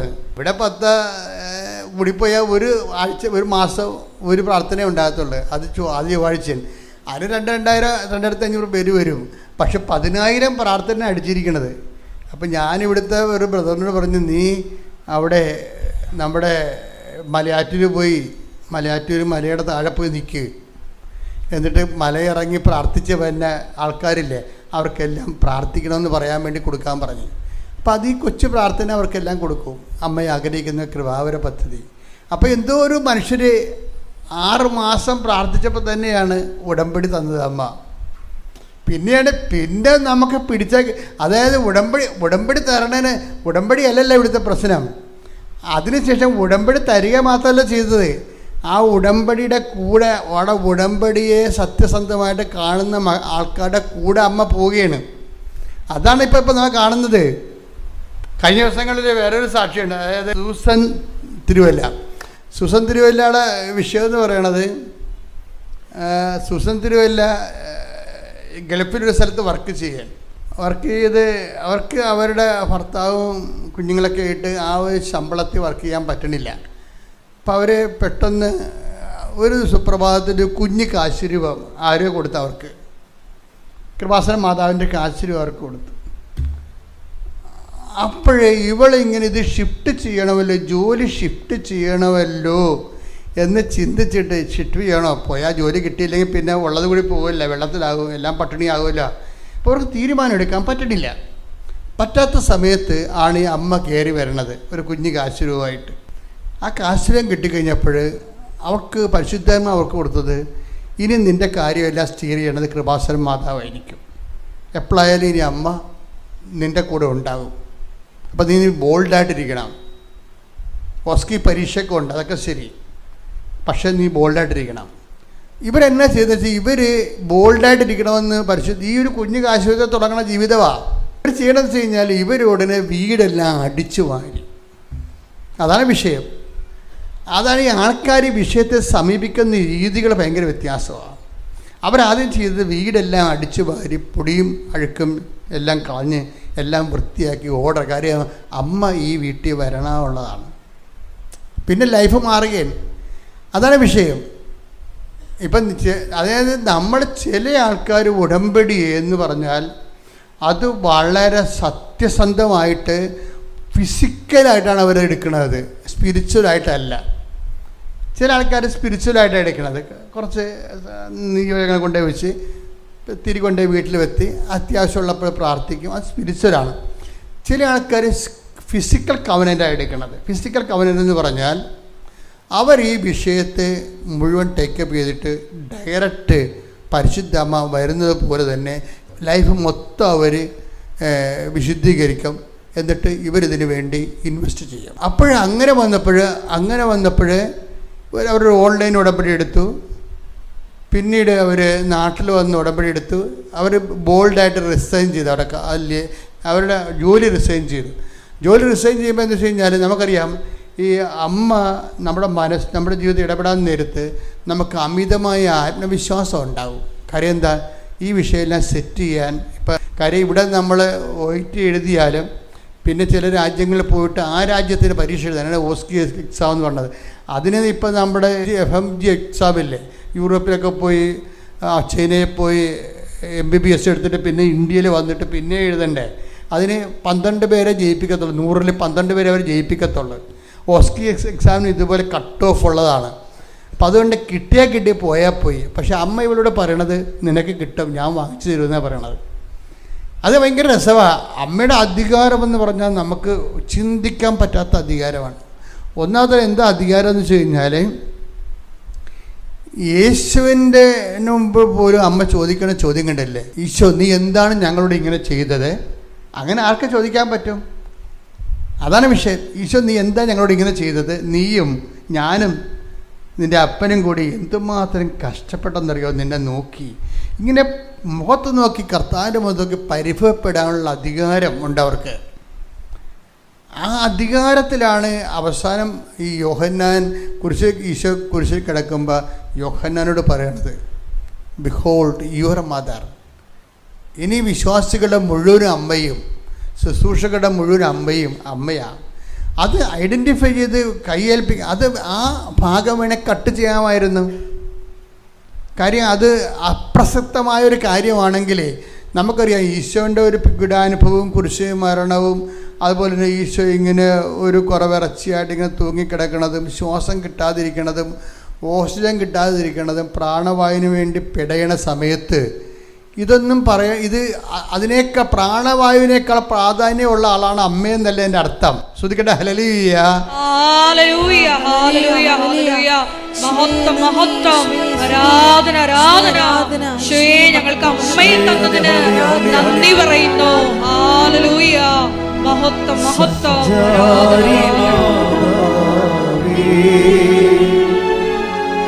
കൃപയുടെ കൂടാരമേ, വാഗ്ദാനം പേടകമേ, കൃപാസനത്തിൻ്റെ അമ്മേ, സഞ്ചാരി മാതാവേ, കൃപയുടെ കൂടാരമേ.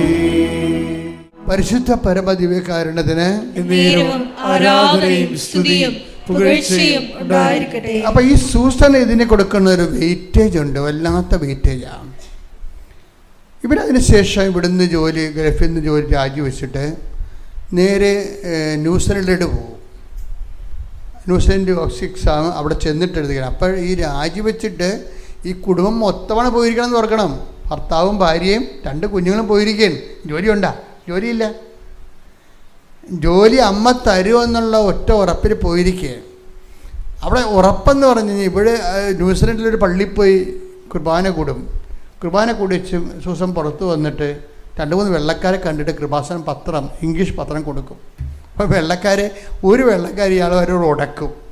അപ്പോൾ ഇങ്ങനെയുള്ള സംഭവം ഞങ്ങൾ എടുക്കാറില്ല, ബി റാഷണൽ എന്നൊക്കെ പറയുമ്പോഴേക്ക് നിങ്ങൾക്ക് അത്. അപ്പോൾ ഈ ഒരു പക്ഷേ എന്നിട്ടും ഇവർ പത്രം മടക്കി വെള്ളക്കാരനൊക്കെ ഒന്ന് എങ്ങനെയും രക്ഷപ്പെടാനല്ലോ നോക്കണത്. വെള്ളക്കാരനെ ബോധ്യപ്പെടുത്തുകയാണ്. അങ്ങനെയല്ല, ഇങ്ങനെയാണ്, നിങ്ങൾ പറയുന്ന പോലെ അല്ല, നിങ്ങൾ just read it, just read at least 1 page. അത് നോക്കി എന്ത് ബാർഗൈൻ ചെയ്താണ് ഇവർ ഈ വെള്ളക്കാരന് കൃപാസന പത്രം കൊടുത്തു കൊടുക്കണത്. അപ്പോഴവർ ഈ വെള്ളക്കാരനോട് തർക്കിച്ചുകൊണ്ടിരിക്കുന്ന സമയത്ത് ഒരു കാർ അതിൽ പാസ് ചെയ്ത് വെച്ചും പെട്ടെന്ന് കാർ അവിടെ നിർത്തി കാറിൽ നിന്ന് വേറെ ലേഡി ഇറങ്ങി വരും. ലേഡി ഇറങ്ങിയെന്ന് വെച്ചും ഈ വെള്ളക്കാരന് പറയും, ഇത് കേരളത്തിലേതാണ്, മാതാവ് പ്രത്യക്ഷപ്പെട്ട സ്ഥലമാണ്, നിങ്ങളുടെ ഈ പത്രം മാത്രം നിങ്ങളുടെ കയ്യിരുന്നാൽ മതി, നിങ്ങൾ രക്ഷപ്പെടുമെന്ന് പറയും. ഉടനെ വെള്ളക്കാരൻ ഇത് മേടിക്കും, കാറ് പാസ് ചെയ്ത് പോവുകയും ചെയ്യും. അമ്മ ഇങ്ങനെ കുറേ പരിപാടി ചെയ്യുന്നുണ്ട്. അതെന്ന് വെച്ച് കഴിഞ്ഞാൽ നമ്മൾ സത്യസന്ധരാണെന്ന് എങ്ങനെ എൻ്റെ മക്കളെ, ഞാൻ നിങ്ങളോട് വളരെ വിനയത്തോടെയും എന്നാൽ ശാസനാപൂർവവും എനിക്ക് പറയാനുള്ള ഒരു അപേക്ഷ എന്ന് പറയുന്നത്, നിങ്ങൾ ഈ വിഷയത്തിൽ കുറച്ച് സത്യസന്ധത കാണിക്കണം. സത്യസന്ധത വെച്ച് കഴിഞ്ഞാൽ ഇപ്പോൾ ഇവരൊക്കെ കാണിക്കുന്നില്ലേ, ഇവർ ഫിസിക്കൽ ഉടമ്പടിക്കാരാണ്. അവരതുമായിട്ട് ഒരു യുദ്ധത്തിന് ഇറങ്ങിയ കൃപാസനം പത്രമായിട്ട് അവർ യുദ്ധത്തിന് ഇറങ്ങിയിരിക്കുകയാണ്. ആരുടെ മേലും സാധനം പറഞ്ഞവർ കൊടുത്തിരിക്കുക, അത് അവർ പ്രേക്ഷിത പ്രവർത്തനമാണ്. അപ്പോൾ ഓസ്കി പരീക്ഷയുടെ ദിവസമായപ്പോൾ ഇത്തിരി പേടിയുണ്ട് ഉള്ളിൽ. അപ്പോൾ കാര്യം എല്ലാം വന്ന് വാടകയ്ക്ക് ഹോട്ടലിൽ താമസിക്കണില്ല, എന്ത് റിസ്ക്കാണ് എടുത്തിരിക്കണത്. അമ്മയോട് ചോദിച്ചു, അമ്മേ ഞാനും ഭർത്താവ് കുഞ്ഞുങ്ങളും ഉണ്ട് ഇവിടെ, ഓസ്കി പരീക്ഷയ്ക്ക് പോയിട്ട് ഇത് പൊട്ടിയാൽ തിരിച്ച് പോകേണ്ടി വരും കേരളത്തിലേക്ക്. പണ്ടത്തെ ജോലിയുമില്ല, ഇപ്പോഴും ജോലിയില്ല. അപ്പോൾ അമ്മ എൻ്റെ കൂടെ ഉണ്ടോ എന്ന് ചോദിക്കും. അപ്പം അമ്മ പറയും പുറത്തോട്ട് നോക്കാൻ പറയും. പുറത്തോട്ട് നോക്കുമ്പോൾ മഴവില്ലിങ്ങനെ വിരിഞ്ഞ് നിൽക്കും. അത് എന്തൊരു അതായത് ഈ ഫിസിക്കൽ ഉടമ്പടിക്കാർ എപ്പോഴും ശ്രദ്ധിക്കണം. നിങ്ങളുടെ ഉടമ്പടി നിങ്ങളൊന്ന് ഷിഫ്റ്റ് ചെയ്യണം, നല്ലതാണെന്ന് എനിക്ക് തോന്നണത്. ഒരു സ്പിരിച്വൽ ഉടമ്പടി എന്ന് കറക്റ്റ് ഫിസിക്കൽ ഉടമ്പടി. കാര്യം ഇത് അമ്മ ഭയങ്കര റെസ്പോണ്ടിങ് ആണ്. നമ്മളൊന്ന് സത്യസന്ധമാണ്, ഇതിനു വേണ്ടി നമ്മൾ ജീവിക്കും, നമ്മൾ ഇതിനു വേണ്ടി ഇൻവെസ്റ്റ് ചെയ്യും, ലൈഫിൻ്റെ അകത്ത് വേണ്ടി നമ്മൾ ഇതിൻ്റെ അകത്ത് നിക്ഷേപിക്കുമെന്ന് ദൈവത്തിന് തോന്നിയാൽ എൻ്റെ മക്കളെ തിരിഞ്ഞു നോക്കേണ്ടി വരും. ഓസ്കർ എക്സാം കഴിഞ്ഞു, അപ്പം തന്നെ ജോലി അവൾ പാസ്സാകുകയും ചെയ്ത്, അവൾ അപ്പോയിൻമെൻ്റായി, ക്ലിയറായി. പെട്ടെന്നാണ് സംഭവം. ഉടമ്പടി ഉടനടി പരിഹാരം എന്ന് പറഞ്ഞു കഴിഞ്ഞാൽ ഉടനടി പരിഹാരമാണ്. പക്ഷേ എങ്ങനെ? സ്പിരിച്വൽ ഉടമ്പടിക്കാർക്കല്ല, ഫിസിക്കൽ ഉടമ്പടിക്കാർക്കാണ്. അത് കഴിഞ്ഞാലും മറ്റേന്ന് പറഞ്ഞാൽ നോക്കട്ടെ, ഒരു അടയാളം കാണട്ടെ, എന്നിട്ട് ഞാൻ ഇറങ്ങി പ്രവർത്തിക്കുക എന്നൊക്കെ പറഞ്ഞാൽ വാദപ്പനി ഉടമ്പടിക്കാരുണ്ടല്ലോ, അത് അവർക്ക് ഇത്തിരി സ്ലോ ആയിരിക്കും, പക്ഷെ നടക്കും കാര്യങ്ങൾ. പക്ഷേ ഇങ്ങനെ സ്ലോ ആകേണ്ട കാര്യമില്ല ഉടമ്പടി. അമ്മ അങ്ങനെയല്ലല്ലോ എന്നോട് പറഞ്ഞത്, ഉടനടി പരിഹാരം എന്നാണ് പറഞ്ഞത്.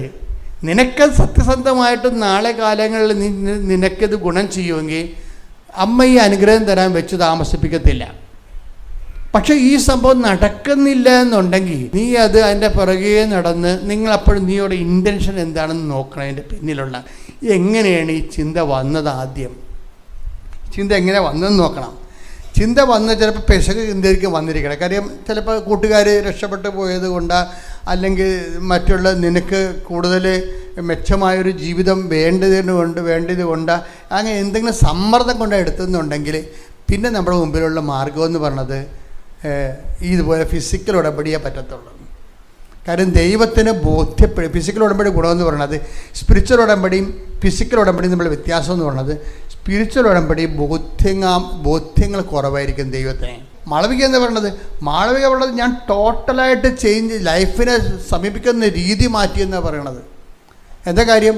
ഞാൻ അങ്ങോട്ട് ചെന്ന ആൾക്ക്, ഒരു പരിചയമില്ലാത്ത ആൾക്കാർ, എനിക്ക് പരിചയമില്ലാത്ത ആൾക്കാരുടെ മുഖത്ത് പോലും നോക്കാത്ത ഞാനിപ്പോൾ അങ്ങോട്ട് ചെന്ന് ചോദിക്കും, ചേട്ടാ എന്താ പ്രശ്നം, വല്ല പ്രശ്നമുണ്ടാ? എന്നിട്ട് പറയുന്നത്, ഞാനും ഭർത്താവും കൂടി എല്ലാ ദിവസവും എല്ലാ ആഴ്ചയിലും ഒരു തളർന്ന് കിടക്കുന്ന ചേട്ടൻ്റെ വീട്ടിൽ പോകും.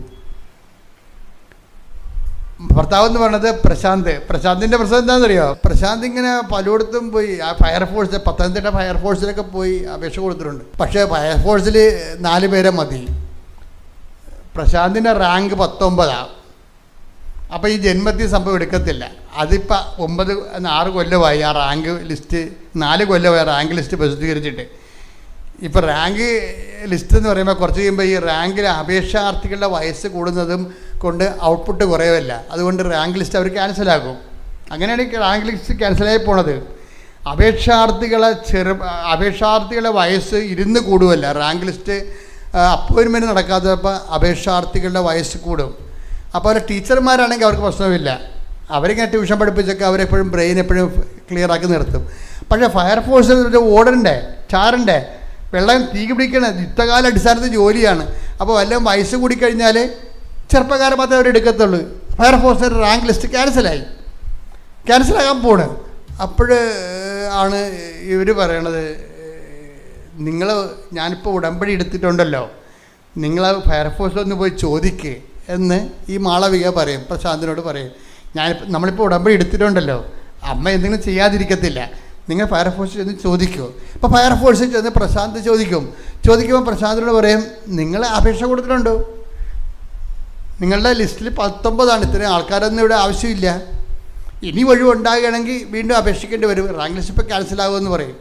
അപ്പോൾ വളരെ പിള്ളേർ നിരാശപ്പെട്ട് വീട്ടിലോട്ട് വരുമ്പോൾ ഇപ്പോൾ വന്ന് മാളവിയോട് പറയും കിട്ടുക, റാങ്ക് ലിസ്റ്റ് ക്യാൻസലാകാൻ പോവുകയാണെന്ന് പറയും. അപ്പോൾ മാളവിക പറയാം, അമ്മ ജീവിക്കാൻ മാർഗ്ഗമില്ലെന്ന് അമ്മയ്ക്കറിയാമല്ലോ. അതാണ് കറക്റ്റ് സാരം. ജീവിക്കാൻ മാർഗ്ഗമില്ലെന്ന് അമ്മയ്ക്കറിയാമല്ലോ. ഒരു സമാധാനം ഉണ്ടാക്കിയില്ലെങ്കിൽ ഞങ്ങൾ ഈ കുഞ്ഞുങ്ങളുമായിട്ട് എങ്ങനെ ജീവിക്കും?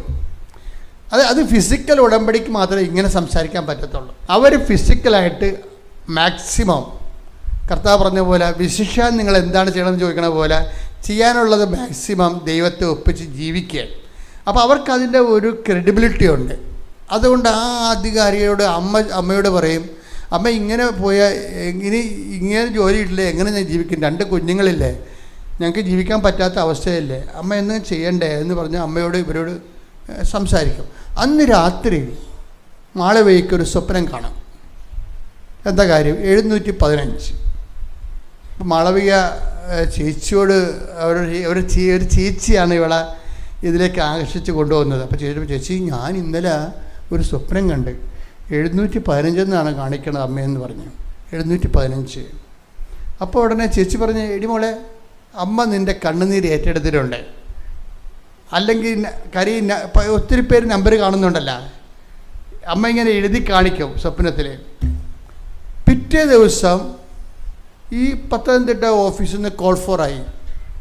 ഇവിടെ പറഞ്ഞു, ഞാൻ ഞെട്ടിപ്പോയി, ഈ അപ്പോയിൻമെൻറ്റ് പേപ്പർ കണ്ടിട്ടേ ഞാൻ ഞെട്ടിപ്പോയെന്ന്. പെട്ടെന്നാണ് സ്പീഡായത്. രാത്രി സ്വപ്നം കാണുന്ന പിറ്റേ ദിവസം അപ്പോയിൻറ്റഡ് ആകണം ഇയാൾ. അപ്പോൾ നോക്കുമ്പോൾ എന്താ സംഭവം? 715. എപ്പോഴാണ് അപ്പോയിൻ്റ് ഇരിക്കുന്നത്? ജൂലൈ 7 ജൂലൈ 7 മാസം 15 തീയതി. അതാണ് സാധനം.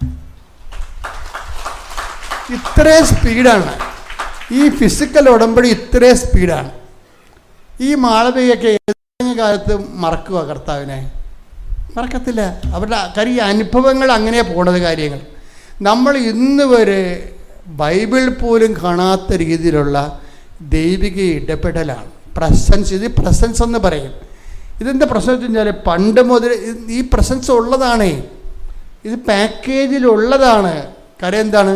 അത് വാഗ്ദാനമില്ല. അങ്ങനെ വാഗ്ദാനം ഉണ്ടല്ലോ, നിങ്ങളുടെ പിതാക്കന്മാർ സ്വപ്നങ്ങൾ കാണും, നിങ്ങളുടെ യുവാക്കന്മാർക്ക് ദർശനങ്ങൾ ഉണ്ടാകും. ടേക്ക് ദ ബെഡ് അപ്പോൾ ശ്രുതികട്ടെ. Hallelujah hallelujah hallelujah hallelujah. യേശുവേ നന്ദി. Hallelujah hallelujah. യേശുവേ ആരാധന. ജോയേൽ 2:28. അന്ന് ഇങ്ങനെ സംഭവിക്കും, എല്ലാവരുടെയും മേൽ എന്റെ ആത്മാവിനെ ഞാൻ വർഷിക്കും. ഇതാണ് വിഷയം. എന്താ പറഞ്ഞിരിക്കണത്? ഒന്ന് പറഞ്ഞേ, എല്ലാവരുടെയും മേൽ. അതാണ് ഈ മാളവികയൊക്കെ അതിനകത്തുണ്ട് ഇപ്പോഴ്. അതാണ് വിഷയം. എല്ലാവരുടെയും മേൽ. ക്രൈസ്തവനെ ഹോണർ ചെയ്യുന്ന, ക്രിസ്തുവിനെ രക്ഷകനായി കാണുന്ന എല്ലാവരുടെയും മേൽ അത് ഞാൻ എൻ്റെ ആത്മാവിനെ അയക്കും. പിന്നെ എന്താ പറയണത്? നിങ്ങളുടെ പുത്രന്മാരും പുത്രിമാരും പ്രവചിക്കും. നിങ്ങളുടെ പുത്രന്മാരും പുത്രിമാരും പ്രവചിക്കും. നിങ്ങളുടെ വൃദ്ധന്മാർ സ്വപ്നങ്ങൾ കാണും. നിങ്ങളുടെ വൃദ്ധന്മാർ സ്വപ്നങ്ങൾ കാണും. യുവാക്കൾക്ക് ദർശനങ്ങൾ ഉണ്ടാകും. അപ്പൊ ഇത് ഉടമ്പടി വരണത് എങ്ങനെയാണെന്ന് അറിയാം. ഉടമ്പടി രണ്ടും കൂടി ഒരുമിച്ചാണ് വരുന്നത്. സ്വപ്നവും ദർശനവും കൂടിയാണ് വരുന്നത്. സ്വപ്നവും ദർശനം കൂടി അവന്. ഈ ആഴ്ചയിൽ വേറെ ഒരു സാക്ഷ്യം ഉണ്ടായി. ഷാജി മാത്യുവിൻ്റെ പ്രശ്നം വെച്ച് കഴിഞ്ഞാൽ, അത് ഇതുപോലെ അവരും ഗൾഫിൽ ജോലി ചെയ്യണവരാ. അത് ഇതുപോലെ തന്നെ ഇപ്പോൾ എല്ലാവരും ഗൾഫിൽ നിന്ന് ഒരു പാക്കിംഗ് കണ്ടീഷനാണ്. യുദ്ധങ്ങളൊക്കെ നിൽക്കുന്നു. അപ്പോൾ ഈ ആൾക്കാരിപ്പോൾ ചെയ്യണ യുദ്ധമില്ലാത്ത സ്ഥലത്തേക്ക് ആൾക്കാർ മൂവ് ചെയ്തുകൊണ്ടിരിക്കണം. നമ്മൾ കാണുന്നത് സാക്ഷ്യം കേൾക്കാൻ മനസ്സിലാവും. അവർ നമ്മളോട് പറഞ്ഞില്ലെങ്കിലും അവരെ പ്രിഫർ ചെയ്യുന്നുണ്ട്. ഓസ്ട്രേലിയയോ ന്യൂസിലൻഡോ പോലെയുള്ള പൂർവ്വ ദിക്കിലുള്ള സമാധാന രാജ്യങ്ങളിലേക്ക് ആൾക്കാർ മൂവ് ചെയ്യുന്നുണ്ട്. പ്രത്യേകിച്ച് ഗൾഫിൽ നിന്നാണ് ഈ മൂവ്മെൻറ്റ് വരണത്, കൂടുതൽ മൂവ്മെൻറ്റ് വരണത്. അപ്പോൾ ഇതുപോലെ ഇവരുടെ ഈ ഷാജി മാത്തിൻ്റെ വിഷയം എന്ന് പറയുന്നത്, ഇതുപോലെ തന്നെ അവർ അവിടെ സ്ഥിരതാമസം പറ്റത്തില്ലല്ലോ ഗൾഫിൽ. ആരും വിസയൊന്നും കൊടുക്കത്തില്ല, PR ഒന്നും ഇല്ല. അപ്പോൾ അവർക്ക് ജീവിക്കാൻ പറ്റത്തില്ല. അപ്പോൾ പിന്നെ അവർ വൈഫൊക്കെ അവിടെ ജീവിക്കുന്നുണ്ട് വാടകയ്ക്കെങ്കിലും. ശമ്പളം ചിലപ്പോൾ രണ്ടുപേർക്കും കുറച്ച് ശമ്പളത്തിലായിരിക്കും അവർ അഡ്ജസ്റ്റ് ചെയ്ത് പോണതാണ്. ഭയങ്കര അവരൊരു ജീവിക്കാൻ വേണ്ടി ജീവിതത്തോടൊരു മൽപ്പിടുത്തമാണ്. നിങ്ങൾ ഈ NRI കാണുമ്പോൾ നിങ്ങൾ ഓർക്കരുത് അവരെല്ലാം സേഫാണ്. അവർ നമ്മുടെ ഇരുട്ട് ജോലി ചെയ്തിട്ട് ചക്രശ്വാസത്തിലാണ് അവരവിടെ ജീവിക്കണം അവിടെ പലരും. അപ്പം അതുകൊണ്ട് അതുതന്നെ അത്രയും ടാക്സ്, നമുക്ക് ടാക്സ് കുറവല്ല ഇവിടെ, അവിടെ നല്ല ടാക്സും ഉണ്ട്. അപ്പം ഗൾഫിലെ ഒരു ചെറിയൊരു അവർ ഇത്രയും ആൾക്കാരുള്ള കാരണം ഒരാൾക്കാരെ കുഴപ്പമില്ല. അപ്പം അവരുടനെ വൈഫ് പറയും, എനിക്ക് ഇത്രയും വിദ്യാഭ്യാസം ഉണ്ടല്ലോ, നമുക്കിതൊന്ന് ചേഞ്ച് ചെയ്താൽ എന്താണെന്ന് ചോദിക്കും. ചേഞ്ച് ചെയ്യണമെന്ന് അവർ രാജ്യം ചേഞ്ച് ചെയ്യണില്ല, അവരവിടെ തന്നെ കുറച്ചുകൂടി ശമ്പളം കൂടുതൽ കിട്ടുന്ന ജോലിയിലേക്ക് വൈഫ് മാറുകയാണ്. അപ്പോൾ വൈഫ് അവിടെ റിസൈൻ ചെയ്തിട്ട് വേറെ ഒരു ഇൻ്റർവ്യൂവിന് പോയി പങ്കെടുത്തപ്പോൾ അവിടെ നല്ല സ്കോർ കിട്ടി, ശമ്പളവും നല്ല ഹൈപ്പ് കിട്ടി. അപ്പോൾ ഉടനെ ഇവിടുത്തെ ജോലി അവർ രാജിവെച്ച് ആദ്യം ചെയ്തുകൊണ്ടിരുന്നതാണ്. പക്ഷെ ഒരു ഇൻഡാസ് വന്ന്, എന്താ ഇൻഡാസ് എന്ന് പറയണത് നിങ്ങൾക്കറിയാവില്ലേ? നമ്മളുണ്ടാക്കുന്ന എല്ലാ ഇൻഡാസിൻ്റെ കൂടെ അമ്മ വരും. അതാണ് വിഷയം. നമുക്ക് അവർ ആക്രാന്തം കൊണ്ട് ചെയ്തതല്ലല്ലോ, ജീവിക്കാൻ പറ്റാതെ ചെയ്തതല്ലേ. അവർക്ക് ജീവിക്കാൻ പറ്റണില്ല, ആ ശമ്പളം, ഭർത്താവിൻ്റെ ശമ്പളം കൊണ്ടോട് ജീവിക്കാൻ പറ്റാത്തപ്പോഴാണ് അവർ വേറെ ഇൻ്റർവ്യൂവിന് പോയി അവരൊരു ജോലി കിട്ടി, കുറച്ച് ശമ്പളം ഹൈപ്പ് കിട്ടിയപ്പോൾ അവർക്കൊരാശ്വാസമായി. അപ്പോൾ ആശ്വാസമായി കഴിഞ്ഞപ്പോൾ ഇത് റിസൈൻ ചെയ്തപ്പോൾ ഇൻഡാസ് വന്ന് പറഞ്ഞു കഴിഞ്ഞാൽ അതാണ് വിഷയം വെച്ചാൽ അവർക്ക് വന്നത് ഇവർ ജോലി ചെയ്തുകൊണ്ടിരുന്ന കമ്പനി ഇവിടെ നോട്ടീസ് പീരീഡ് കവർ ചെയ്തില്ലെന്ന് പറഞ്ഞ് ഇവർക്കെതിരെ കേസ് കൊടുത്ത് 3 മാസമാണ് നോട്ടീസ് പീരീഡ്. നമുക്കൊരു കമ്പനിയിൽ നിന്ന് മാറണമെന്നുണ്ടെങ്കിൽ 3 മാസം മുമ്പ് നമ്മൾ നോട്ടീസ് ചെയ്യണം അവിടെ. അപ്പം നമുക്ക് അവിടെ ഇവരുടെ അസാന്നിധ്യത്തിൽ അവർ വേറെ ആൾക്കാരെ എടുക്കും. അപ്പോൾ അത് കമ്പനിയുടെ അവകാശമാണ്. അപ്പോൾ കമ്പനി കറക്റ്റായിട്ട് കേസ് ഫോളോ ചെയ്തിട്ട് ട്രാവലിംഗ് ബാൻ വന്നു. ട്രാവലിംഗ് ബാൻ എന്ന് വെച്ചാൽ എന്താണ് പ്രശ്നം? ഇവർ നോട്ടീസ് പീരീഡ് 90 ദിവസം ഉണ്ടായിട്ടും 10 ദിവസത്തിനുള്ളിൽ ഇവർ അവിടുന്ന് റിലീവ് ചെയ്തിരിക്കുക. അപ്പോൾ നോട്ടീസ് പീരീഡ് അനൗൺസ് ചെയ്തിട്ടില്ല, ഇവർ നോട്ടീസ് കൊടുത്തിട്ടില്ല. ഞാൻ ഈ കമ്പനിയിൽ നിന്ന് മാറുകയാണെന്ന് കമ്പനിയോട് പറഞ്ഞിട്ടില്ല. ആ പറഞ്ഞ കമ്പനിക്ക് സ്വാഭാവികമായിട്ട് HR കേസ് കൊടുക്കാനുള്ള വകുപ്പുണ്ട്, അല്ലെങ്കിൽ അയാളുടെ ജോലി പോകും. അയാൾ കേസ് കൊടുത്ത് കോടതിയിൽ നിന്ന് ഇവർക്ക് പേപ്പർ വന്ന് വെച്ചാൽ നിങ്ങൾക്ക് ട്രാവൽ ബാനാണെന്ന് പറഞ്ഞ്. എന്താണ്? നിങ്ങളെ കള്ളത്തരം കാണിച്ചു, കമ്പനിയെ വഞ്ചിച്ചു, കമ്പനിക്ക് നിങ്ങൾ കാരണം നഷ്ടങ്ങളുണ്ടായി. അത് കാരണം 2 ലക്ഷം എന്തോ ദർഹമോ അത്രയും 2 ലക്ഷം രൂപയാണ്. രൂപയോ ദർഹം എന്നാണ് അവർ പറയണത്. അപ്പോൾ അവർ പറയണത് 8833 ദർഹം എന്നാണ് പറയണത്. അത്രയത്തിനാണ് പെനാൽറ്റി വന്നിരിക്കുന്നത്. അപ്പോൾ എന്ത് പറ്റി? വൈഫ് ജോലി രാജിവെക്കുകയും ചെയ്ത് പുതിയ ജോലി പ്രവേശിക്കണമെങ്കിൽ റിലീവിങ് ഓർഡർ വേണം. ഈ കമ്പനിയിൽ നിന്ന് ഇവർ നോട്ടീസ് പീരീഡ് കഴിഞ്ഞ് ഞങ്ങൾക്ക് റിലീവ്ഡ് ചെയ്യുമെന്ന് പറഞ്ഞ് പേപ്പർ മേടിച്ചാൽ മാത്രമേ അവിടുത്തെ നിയമം അനുസരിച്ച് പുതിയ കമ്പനി വൈഫിനെ എടുക്കാൻ പറ്റത്തുള്ളൂ. ആ വൈഫിനെ അവിടെ എടുക്കാൻ പറ്റത്തില്ല. ഇവിടെ ഇത് റിലീവിങ് ഓർഡർ കൊടുക്കത്തില്ല. കാര്യം നോട്ടീസ് പീരീഡ് അനൗൺസ് ചെയ്തിട്ടില്ല. അതുകൊണ്ട് കേസുമായി. അതുപോലെ തന്നെ ഇവർ അകത്ത് പോണ കണ്ടീഷനായി. എല്ലാം പെട്ടെന്ന് ഇങ്ങനെ മാറി മറിഞ്ഞ് ഇങ്ങനെ ജീവിതം നമ്മുടെ കയ്യിൽ നിന്ന് വിട്ടുപോണ സമയത്തും പിന്നെ എന്താണ് അവരപ്പം തന്നെ ആൾക്കാർ ചെയ്യണത് എന്താണ്? അപ്പം തന്നെ ഓൺലൈൻ ഉടമ്പടി എടുക്കും. ഓൺലൈൻ ഉടമ്പടി എടുത്തിട്ട് ആൾക്കാർ ഉടനെ ചെയ്യണം എന്താണെന്ന് അറിയാമോ? 2 കാര്യം ചെയ്യും. ഒന്ന്, സാക്ഷ്യങ്ങളെല്ലാം കേൾക്കാൻ തുടങ്ങും. കാര്യം സാക്ഷ്യങ്ങൾ കേട്ടാലുള്ള ഗുണമെന്ന് അറിയാമോ? നമ്മളുടേതായിട്ടുള്ള വിഷയത്തിൻ്റെ സാക്ഷ്യം ഉണ്ടാവും. അതതിൻ്റെ ഗുണമെന്ന് പറയണം. സാക്ഷ്യം കേൾക്കും. പിന്നെ എന്ത് ചെയ്യും? ഇതെങ്ങനെ ഇത് മൂവ് ചെയ്യണമെന്ന് അച്ഛൻ്റെ പ്രസംഗം അവർ കേൾക്കും. ധ്യാനം, ഈ അച്ഛൻ്റെ ഈ ഉടമ്പടി ധ്യാനം കൂടി ഇത് 2ഉം കൂടി കേട്ടിട്ട് ഇവൾ എന്ത് ചെയ്തു വെച്ചാൽ അമ്മയോട് പറഞ്ഞു, അമ്മേ ഞങ്ങളകത്ത് പോകും, ഞങ്ങൾ നാട്ടിൽ വരുമ്പോൾ തീർച്ചയായിട്ടും ഇവിടെ വന്ന് തീർത്ഥാടനം ഉടമ്പടി ചെയ്തോളാം. ഞങ്ങളിപ്പം തന്നെ ഉടമ്പടിയിലേക്ക് മാറുകയാണ്, ഞങ്ങൾ ജീവിതം ഉടമ്പടിയിലോട്ട് മാറുകയാണ്. അമ്മ ഈ ഒരു അവസ്ഥയിൽ ഞങ്ങളെ സഹായിക്കണമെന്ന് പറയും. സഹായിക്കണമെന്ന് പറഞ്ഞ് ഓൺലൈൻ ഉടമ്പടി എടുത്തിട്ട് അപ്പോൾ രാത്രി ആകുമ്പോൾ ഇവരുടെ ഈ ലേഡി ഒരു സ്വപ്നം കാണും. എന്താ കാര്യം? അത് 3883 എഴുതി കാണിക്കും അമ്മ. 3883. അപ്പോൾ ഇവർ രാവിലെ എൻ്റെ ഹസ്ബൻഡിനോട് പറയും 3800, മറ്റത് 8883, ഇത് 3883 എഴുതി കാണിക്കണമെന്ന് പറയും. അവിടെ രാവിലെ ഇവർ ഡെയിലി ബ്രെഡ്, രാത്രി സ്വപ്നം കണ്ടച്ചൻ രാവിലെ ഡെയിലി ബ്രെഡ് കൂടുകയാണ്. ഡെയിലി ബ്രെഡ് കൂടുമ്പോൾ ഞാൻ ഡെയിലി ബ്രെഡിലൂടെ പറയും, നിങ്ങളുടെ മൊബൈലിൽ 1 മണിക്കൂർ കഴിയുമ്പോൾ ഒരു മെസ്സേജ് വരും, അത് അമ്മ നിങ്ങൾക്ക് അയക്കണ മെസ്സേജാണെന്ന് പറയും.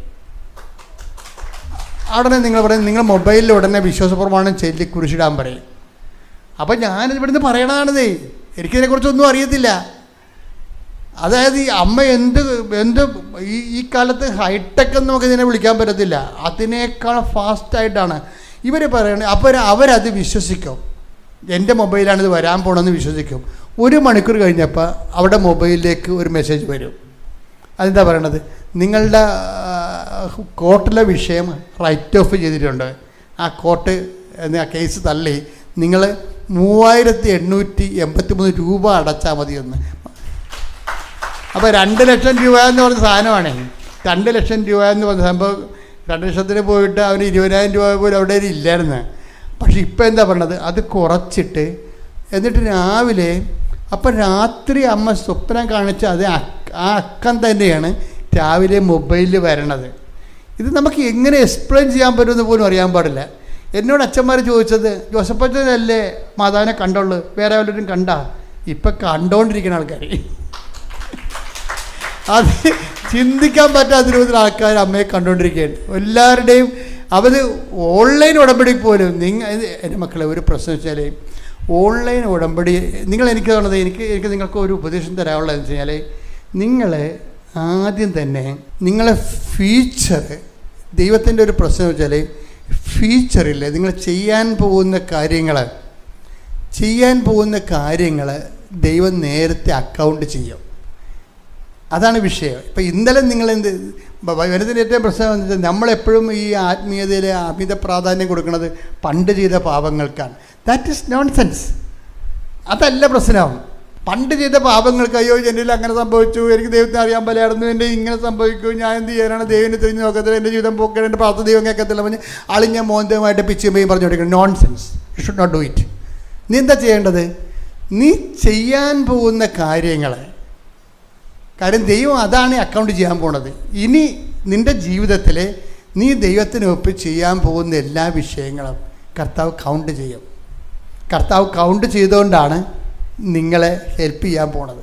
ഇപ്പം നിങ്ങൾ ഓൺലൈനിൽ ഉടമ്പടി എടുക്കുമ്പോൾ തന്നെ ദൈവത്തെ അറിയാം, ഈ ഉടമ്പടി ഫിസിക്കലായിട്ട് ഇവർ അട്ടിച്ച് പൊളിച്ച് ആത്മാർത്ഥതയും സത്യസന്ധതയും കാണിക്കും എന്ന് അമ്മയ്ക്കൊരു ബോധ്യം കിട്ടിക്കഴിഞ്ഞാൽ, വേറെ ഇവിടെ ഒരു പ്രോബ്ലം ഉള്ള എൻ്റെ മക്കളെ ബോധ്യം കിട്ടുക എന്ന് മാത്രമേ ഉള്ളൂ.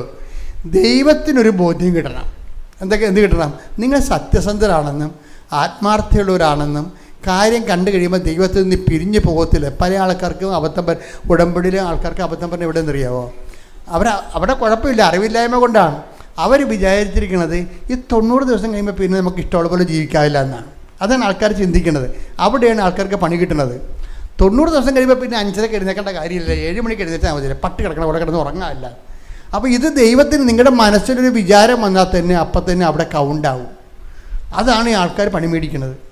ഇപ്പം നിങ്ങൾ ഓർക്കണം, 90 ദിവസം വരെ അല്ലേ 5:30 എഴുന്നേറ്റാൽ മതി, 90 ദിവസം കഴിഞ്ഞാൽ പിന്നെ എനിക്ക് 7 മണിക്ക് എഴുന്നേറ്റാൽ മതിയല്ല എന്ന് തോന്നിക്കഴിഞ്ഞാൽ, അല്ലെങ്കിൽ 90 ദിവസം കഴിയുമ്പോൾ ഒരു പെഗ് അടിച്ചാൽ കുഴപ്പമൊന്നുമില്ലല്ലോ, ഇപ്പോഴല്ല ഇങ്ങനെ ഇരിക്കണം എന്ന് പറഞ്ഞാൽ നിങ്ങൾ ഭാവിയിലുള്ള കാര്യത്തെക്കുറിച്ച്, ഉടമ്പടി തീരണ കാലത്ത് നിങ്ങൾ ചെയ്യാൻ പോകുന്ന പാപങ്ങളെക്കുറിച്ച് നിങ്ങൾ മനസ്സിൽ വിചാരിച്ചിട്ട് വെറുതെ ഇരുട്ടത്ത് പണി മേടിക്കും.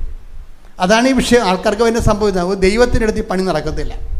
ദൈവം ഈ സത്യമാണെന്ന് പറഞ്ഞുകൊണ്ടേ, സത്യമാണെന്ന് പറഞ്ഞ കാരണം സത്യമല്ലാത്ത വിഷയങ്ങൾ നമുക്ക് ദൈവമായിട്ട് ഡീൽ ചെയ്യാൻ പറ്റത്തില്ല.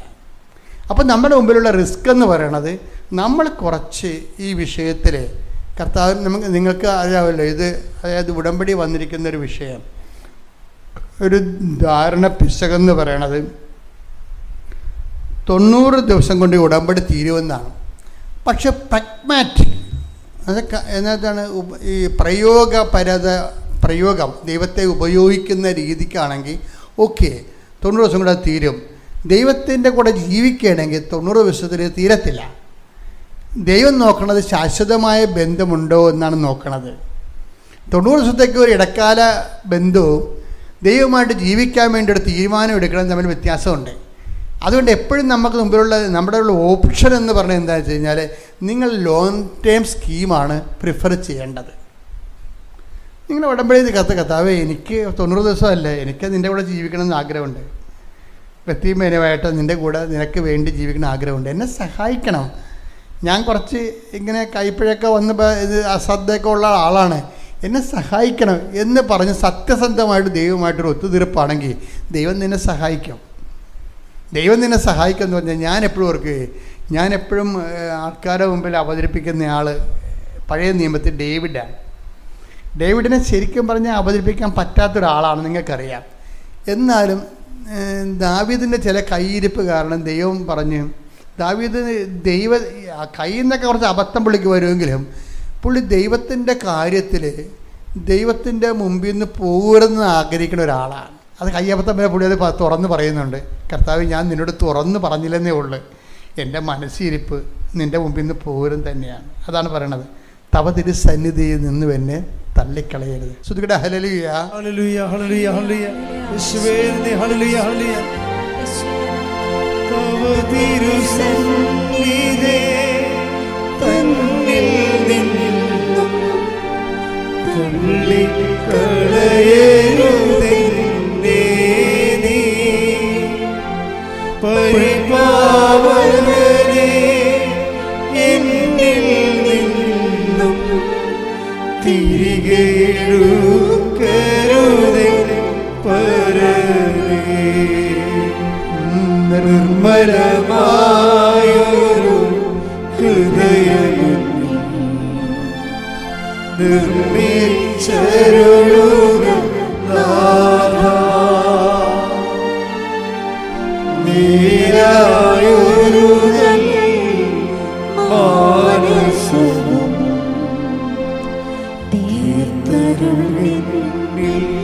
ദേവാ. പരിശുദ്ധ പരമ ദിവ്യകാരുണ്യത്തിന് നേരവും ആരാധനയും സ്തുതിയും പുകഴ്ചയും ഉണ്ടായിരിക്കട്ടെ. പരിശുദ്ധ പരമ ദിവ്യകാരുണ്യത്തിന് നേരവും ആരാധനയും സ്തുതിയും പുകഴ്ചയും ഉണ്ടായിരിക്കട്ടെ. ഇപ്പം നമ്മുടെ മുമ്പിലുള്ളൊരു ഓപ്ഷൻ എന്ന് പറയുന്നത് ഫ്യൂച്ചർ ഇൻവെസ്റ്റ്മെൻറ്റ് കറക്റ്റ് ചെയ്യുന്നുള്ളതാണ്. ഇന്നലെ എന്ത് സംഭവിച്ചു എന്നുള്ളതല്ല. ഇന്നലെ എന്ത് സംഭവിച്ചാൽ നമുക്കുണ്ടാകാവുന്ന മാക്സിമം ഒരു ആക്ഷൻ മാനസാന്തരമാണ്. എന്താണ്? കഴിഞ്ഞ കാലങ്ങളെക്കുറിച്ച് എനിക്ക് ദുഃഖമുണ്ട് എന്നാണ്. പക്ഷേ അതിൻ്റെ സ്റ്റാറ്റസ് കോ മെയിൻറ്റെയിൻ ചെയ്യുക മാത്രമേ ഉള്ളൂ. അഡീഷണൽ ഗ്രേസ് കിട്ടണമെന്ന് നിർബന്ധമില്ല. കഴിഞ്ഞ കാലങ്ങളിൽ ഇപ്പം നമ്മൾ ഒരാളോട് ചെന്ന് പറയുകയാണ്, എനിക്ക് കഴിഞ്ഞ കാലങ്ങളിൽ നമ്മളോട് സംഭവിച്ചത് എനിക്ക് വിഷമമുണ്ട് കേട്ടോ എന്ന് പറഞ്ഞാൽ എന്താണ് സംഭവിക്കുന്നത്? അയാൾ അഡീഷണലായിട്ട് നമ്മളെ സഹായിക്കണമെന്ന് നിർബന്ധമൊന്നുമില്ല. അയാൾ ഓക്കെ എന്ന് പറയും, ഓക്കെ എന്ന് പറയത്തുള്ളൂ. അനുതാപത്തിനൊക്കെ ഒരു ഓക്കെ മാത്രമേ ഉള്ളൂ. ശരിക്കും പറഞ്ഞാൽ നമ്മുടെ മുമ്പിൽ ആത്മീയതയ്ക്ക് എന്താ വരണത്? നമ്മൾ ഫ്യൂച്ചർ സെക്യൂർ ചെയ്യാൻ നോക്കണം. കർത്താവേ, ചെറിയ പറയത്തില്ലേ ഈശോ, ഇപ്പം ഇവർ ഇത് പറയുന്നുണ്ട്, ആരാണ് ഈ മാളവിക പറയുന്നുണ്ട്, കർത്താവേ മരണം വരെ ഞാൻ ഉടമ്പടിയിലാണെന്ന്. അതാണ് ഫ്യൂച്ചർ സെക്യൂർ ചെയ്തവർ. അവർക്കിത് ആര് പറഞ്ഞു കൊടുത്തു? നമ്മൾ ഉടമ്പടി എടുത്തിരിക്കുന്ന ക്രിസ്ത്യാനി വരെ പറഞ്ഞ, കർത്താവേ എങ്ങനെയെങ്കിലും ഒരു വലിയ കുഴപ്പമൊന്നും ഇല്ലാതെ 90 ദിവസവും തികച്ച് കിട്ടിയാൽ മതി. അതാണ് നിങ്ങൾ ഈ മാളവികയുടെ കൂടെ കർത്താവിൻ്റെ അടുത്ത് വരികയാണെങ്കിൽ എപ്പോഴായാലും തിരക്കിട്ട് അടിമടിക്കുന്നുള്ള ഉറപ്പല്ലേ? അതല്ലേ വിഷയം, അതാണ് വിഷയം. ദൈവത്തിൻ്റെ ഒരു ഡീല് ചെയ്യുമ്പോൾ ദൈവമാണെന്ന് ഓർത്ത് വേണം ഡീല് ചെയ്യാൻ. ഇതൊക്കെ ഇങ്ങനെ പറഞ്ഞു കൊടുക്കണത് തന്നെ. ഇപ്പം പീലാത്തോസ് കർത്താവിനോട് ചോദിച്ചില്ലേ, കർത്താവിനോട് ചോദിച്ചു നീ ആരാണെന്ന് ചോദിക്കുമ്പോൾ ഈശോ പറയും ഞാൻ സത്യത്തിന് സാക്ഷ്യം നൽകാൻ വന്ന ആളാണ്. അപ്പോൾ പീലാത്തോസ് ചോദിക്കും വാട്ട് ഇസ് ട്രൂത്ത് എന്ന് ചോദിക്കും. എന്താണ് സത്യം? അയാളോട് പറയത്തില്ല. എന്താ കാര്യം? സത്യം അയാളോട് പറഞ്ഞിട്ട് കാര്യമില്ല. അയാളുടെ സത്യം എന്താണ്? കസേരയാണ്. കസേര വിട്ട് അയാൾ നിൽക്കത്തില്ല. പിന്നെ എന്തിനാണ്? അപ്പോൾ എപ്പോഴും നമ്മൾ നീ വിട്ട് നിൽക്കത്തില്ലെന്ന് തോന്നിയാൽ, നീ നിൻ്റെ ദൈവത്തിൽ നിരക്കാത്ത ജീവിത രീതികളുമായിട്ട് നീ മാറി പോകത്തില്ലെന്ന് കണ്ടാൽ ഫർദർ പേയ്മെൻ്റ് ഇല്ല. അതെപ്പോഴും ഓർത്തേക്കണം. പിലാത്തോസിനോട് എന്താ പറഞ്ഞത്? പിലാത്തോസ് ഞാൻ സത്യത്തിന് സാക്ഷ്യം വഹിക്കാം. ടേക്ക് ദ വെടപ്പാട് ശ്രുതിക്കട്ടെ. Hallelujah hallelujah hallelujah hallelujah. യേശുവേ നന്ദി. Hallelujah hallelujah. യേശുവേ ആരാധന ആരാധന ആരാധന. യേശുവേ നന്ദി. മഹത്വം. യോഹന്നാൻ 18:37. പീലാത്തോസ് ചോദിച്ചു, ചോദിച്ചു, അപ്പോൾ നീ രാജാവാണ് അല്ലേ? അപ്പോൾ നീ രാജാവാണല്ലേ? യേശു പ്രതിവചിച്ചു, നീ തന്നെ പറയുന്നു ഞാൻ രാജാവാണെന്ന്. നീ തന്നെ പറയുന്നു ഞാൻ രാജാവാണെന്ന്. ഇതിനു വേണ്ടിയാണ് ഞാൻ ജനിച്ചത്. ഇതിനു വേണ്ടിയാണ് ഞാൻ ജനിച്ചത്. ഇതിനു വേണ്ടിയാണ് ഞാൻ ഈ ലോകത്തിലേക്ക് വന്നതും. ഇതിനു വേണ്ടിയാണ് ഞാൻ ഈ ലോകത്തിലേക്ക് വന്നത്. സത്യത്തിന് സാക്ഷ്യം നൽകാൻ. സത്യത്തിന് സാക്ഷ്യം നൽകാൻ. സത്യത്തിൽ നിന്നുള്ളവൻ എന്റെ സ്വരം കേൾക്കുന്നു. പീലാത്തോസ് അവനോട് ചോദിച്ചു, എന്താണ് സത്യം? അപ്പൊ എന്താണ് സത്യം എന്ന് പറഞ്ഞിട്ട് പീലാത്തോസിനോട് ആ സത്യം പറയണില്ല യേശു, വെളിപ്പെടുത്തണില്ല. യേശു നേരത്തെ പറഞ്ഞിട്ടുണ്ട് ഞാനാണ് സത്യമെന്ന്, വേറെ സ്ഥലത്ത് പറഞ്ഞിട്ടുണ്ട്. പക്ഷെ പീലാത്തോസിനത് പറയണില്ല. ഫർദർ റെവലേഷൻ ഇല്ല പീലാത്തോസിന്. എന്താ കാര്യം? അയാൾ സത്യം അറിഞ്ഞിട്ടും അയാളെ കസേരയിൽ നിന്ന് വിടത്തില്ല. അതാ വിഷയം. നിങ്ങൾ ക്രിസ്തുവിനെ അറിഞ്ഞിട്ടും പഴയ ജീവിത രീതികൾ ഉപേക്ഷിക്കത്തില്ല എന്ന് ക്രിസ്തുവിന് തോന്നിയാൽ നിങ്ങളുമായിട്ട് ഫർദർ ബിസിനസ് ഇല്ല. അത് വളരെ സീരിയസ് വിഷയമാണ്. നിങ്ങൾ ക്രിസ്തുവിനെ അറിഞ്ഞിട്ടും നിങ്ങളുടെ ഇതുവരെയുള്ള ദൈവത്തിൽ നിരക്കാത്ത ജീവിത രീതികളിൽ നിന്ന് നിങ്ങൾ മാറാൻ ഉദ്ദേശിക്കണില്ല എന്ന് ക്രിസ്തുവിന് മനസ്സിലായാൽ നിങ്ങൾ ഫർദർ കറസ്പോണ്ടൻസ് ഇല്ല, മുന്നോട്ട് പോകാൻ പറ്റത്തില്ല. അതുകൊണ്ടാണ് ഇങ്ങനെ വരണ്ട് ഉണങ്ങി ഒക്കെ ഇങ്ങനെ വലിയ ഗതി കിട്ടാതെ ഇങ്ങനെ പറഞ്ഞു നടക്കേണ്ട കാരണം ഇതാണ്. ഇതൊരു ഡിസിഷൻ എടുക്കണം. പീലാത്തോസ് പറയണമായിരുന്നു, കൈ കഴുകാതെ തന്നെ പറയണമായിരുന്നു, കർത്താവ് ഞാൻ കൈയൊന്നും കഴുകണമെന്ന് എൻ്റെ മനസ്സിൽ തോന്നിയത്, ഞാൻ കൈ കഴുകണമെന്നില്ല. ഇതിൻ്റെ ഭവിഷ്യത്ത് എന്താ? നിന്നെ ഏറ്റു പറയുന്നതിലൂടെ ഇതിൻ്റെ ഭവിഷ്യത്ത് എന്താണെന്ന് വെച്ചാൽ ഞാൻ സ്വീകരിക്കാൻ തയ്യാറാണ് എന്ന് പറഞ്ഞിരുന്നെങ്കിൽ ഈശോ പറഞ്ഞുതരാം ഐ ആം ദ ട്രൂത്ത്. ഈ ട്രൂത്ത് ശരിക്കും പറഞ്ഞാൽ ആ നല്ല കള്ളനോട് ഈശോ ആ ട്രൂത്ത് പറഞ്ഞതാണ്. കാര്യം അവനത് സ്വീകരിച്ചുകൊണ്ടാണ് പറഞ്ഞത്. സ്വീകരിക്കാൻ തയ്യാറാകണമെന്നുള്ള പ്രശ്നം. സ്വീകരിക്കാൻ തയ്യാറാണെങ്കിൽ ഇവനാണ് ക്രിസ്തു എന്ന് പറഞ്ഞില്ല ഈശോ. മത്തായി 11:14. മത്തായി 11:14. നിങ്ങൾ സ്വീകരിക്കാൻ തയ്യാറാണെങ്കിൽ നിങ്ങൾ സ്വീകരിക്കാൻ തയ്യാറാണെങ്കിൽ ഇവനാണ് വരാനിരിക്കുന്ന ഏലിയ. ഇവനാണ് വരാനിരിക്കുന്ന ഏലിയ. അപ്പൊ ഈ വചനത്തിൻ്റെ അകത്തുള്ള എല്ലാ ഫേവേഴ്സ്, ആനുകൂല്യങ്ങൾ അത് ബേസ് ചെയ്തിരിക്കുന്നത് നമ്മുടെ റിസപ്ഷൻ കപ്പാസിറ്റിയുമായിട്ട് ബന്ധപ്പെടുത്തിയാണ്. അതായത് അതിൻ്റെ ഒരു ടെക്നിക്ക് അതാണ്. വചനത്തിൽ ഒത്തിരി ആനുകൂല്യങ്ങളുണ്ട്. അത് നമുക്ക് അവകാശം അനുഭവവേദ്യമാകുന്നതിന് എന്ത് ചെയ്യണം? നമ്മൾ സ്വീകരിക്കാൻ തയ്യാറാകണം. സ്വീകരിക്കാൻ തയ്യാറാണെങ്കിൽ എങ്ങനെ അറിയാൻ പറ്റും? നമ്മുടെ പ്രവർത്തനങ്ങളിലൂടെ അതറിയാൻ പറ്റും. നമ്മുടെ പ്രവർത്തനങ്ങളിലൂടെ അറിയാൻ പറ്റും. ഈ ഉടമ്പടിയിൽ വരുന്നൊരു വിഷയം, പ്രാർത്ഥനയ്ക്ക് ഇതിനൊരു 20% ചാൻസേ ഉള്ളൂ. ബാക്കിയെല്ലാം പ്രവർത്തനത്തിനാണ് കിടക്കുന്നത്. ഇപ്പം നമ്മുടെ പ്രവർത്തനങ്ങളിലൂടെയാണ് നമ്മുടെ ഉടമ്പടി ദൈവം നീതീകരിക്കണം, നമ്മൾ സ്വീകരിച്ചു എന്ന് പറയണത്. അപ്പോൾ ഉടമ്പടി സ്വീകരിക്കുക എന്ന് വെച്ച് കഴിഞ്ഞാൽ അതിൻ്റെ അർത്ഥം നമ്മൾ സത്യസന്ധമായി ഇന്നലെ വന്നൊക്കെ ശരിക്കും ഒരു യൂ ടേൺ വരികയാണ് നമ്മുടെ ജീവിതത്തിൽ. എന്താ കാര്യം? നമ്മൾ ദൈവമായിട്ട് ഫിസിക്കലായിട്ട് കണ്ടുമുട്ടുകയാണ്. ഇപ്പം സാക്ഷ്യങ്ങളെല്ലാം കിടക്കണം അങ്ങനെയല്ലേ? എല്ലാ സാക്ഷ്യങ്ങളും ഒരു ആഴ്ച ഒരു 5 പേരെങ്കിലും നേരിട്ട് കിട്ടിയ ദൈവാനുഭവങ്ങളും സ്വപ്നങ്ങളും ദർശനങ്ങളും വെളിപാടുകളും അരുളപ്പാടുകളും അതുപോലെ അറിവുകളും എല്ലാം ഇങ്ങനെ ആൾക്കാർ പറയും. അപ്പോൾ വെച്ചാൽ അനന്തമായ ഒരു സാധ്യതയുമായിട്ടാണ് ഉടമ്പടി നമ്മുടെ മുമ്പിൽ ദൈവം ഈ കാലങ്ങളിൽ നിങ്ങളതിൻ്റെ ഭാഗമാക്കിയിരിക്കുകയാണ്. പ്രാർത്ഥിക്കുക, കർത്താവായ ദൈവമേ, കർത്താവായ ദൈവമേ, കർത്താവായ ദൈവമേ, കർത്താവായ ദൈവമേ, ഉടമ്പടി ജീവിതം കേവലം എൻ്റെ ആവശ്യങ്ങൾക്ക് വേണ്ടി ഒരു ആധ്യാത്മിക ആചരണം നടത്തുന്നതിനേക്കാൾ ഉപരിയായി സത്യസന്ധമായി സുവിശേഷത്തിന് സാക്ഷ്യം വഹിക്കുന്ന ഒരു ദൈവ അധിഷ്ഠിതമായ ജീവിതത്തിനായി എന്നെ ഒരുക്കണമേ.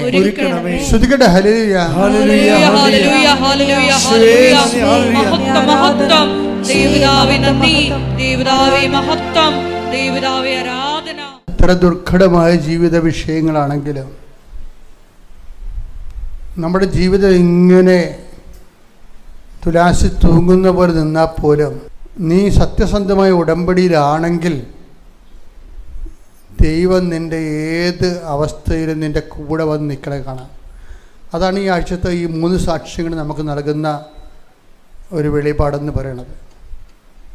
കർത്താവേ, അങ്ങയുടെ മക്കൾ ഈ വചനം കേട്ടിട്ട് കൂടുതൽ ആഴമുള്ള ആത്മബന്ധം അങ്ങുമായി സ്ഥാപിച്ച് ഒരു പുതിയ കാല ദൈവ മനുഷ്യ ജീവിതത്തിന് അവർ ഒരുക്കണമേ എന്ന് പ്രാർത്ഥിക്കുന്നു. പരിശുദ്ധ പരമാ ദിവ്യ കാരുണ്യത്തിന് നേരവും ആരാധനയും സ്തുതിയും പുകഴ്ചയും ഉണ്ടായിരിക്കട്ടെ. പരിശുദ്ധ പരമാ ദിവ്യ കാരുണ്യത്തിന് നേരവും ആരാധനയും സ്തുതിയും പുകഴ്ചയും ഉണ്ടായിരിക്കട്ടെ. പരിശുദ്ധ പരമാ ദിവ്യ കാരുണ്യത്തിന് നേരവും ആരാധനയും സ്തുതിയും പുകഴ്ചയും ഉണ്ടായിരിക്കട്ടെ. നമുക്കെല്ലാവർക്കും കൃപാസനം പ്രത്യക്ഷീകരണ മധ്യസ്ഥ പ്രാർത്ഥന ഏറ്റുചൊല്ലി പ്രാർത്ഥിക്കാം. അമ്മേ പരിശുദ്ധ അമ്മേ, ദൈവമാതാവേ, കൃപാസനത്തിലൂടെ ഞങ്ങൾക്കും ഞങ്ങളുടെ ദേശത്തിനും അമ്മ മധ്യസ്ഥം തേടി തന്ന എല്ലാ അനുഗ്രഹങ്ങൾക്കും കൃപകൾക്കും ഞങ്ങളിപ്പോൾ ഹൃദയം നിറഞ്ഞ നന്ദി പറയുന്നു. സ്തുതിച്ചു പ്രാർത്ഥിക്കാം. Hallelujah, hallelujah. നാളിതുവരെ ഞങ്ങൾക്ക് ലഭിച്ച എല്ലാ കൃപകൾക്കും അനുഗ്രഹങ്ങൾക്കും നന്ദി പറയുന്നു. Hallelujah, hallelujah. മഹത്വം, മഹത്വം, ആരാധന, ആരാധന. ദൈവപിതാവേ നന്ദി, പിതാവേ മഹത്വം, ദൈവപിതാവേ ആരാധന.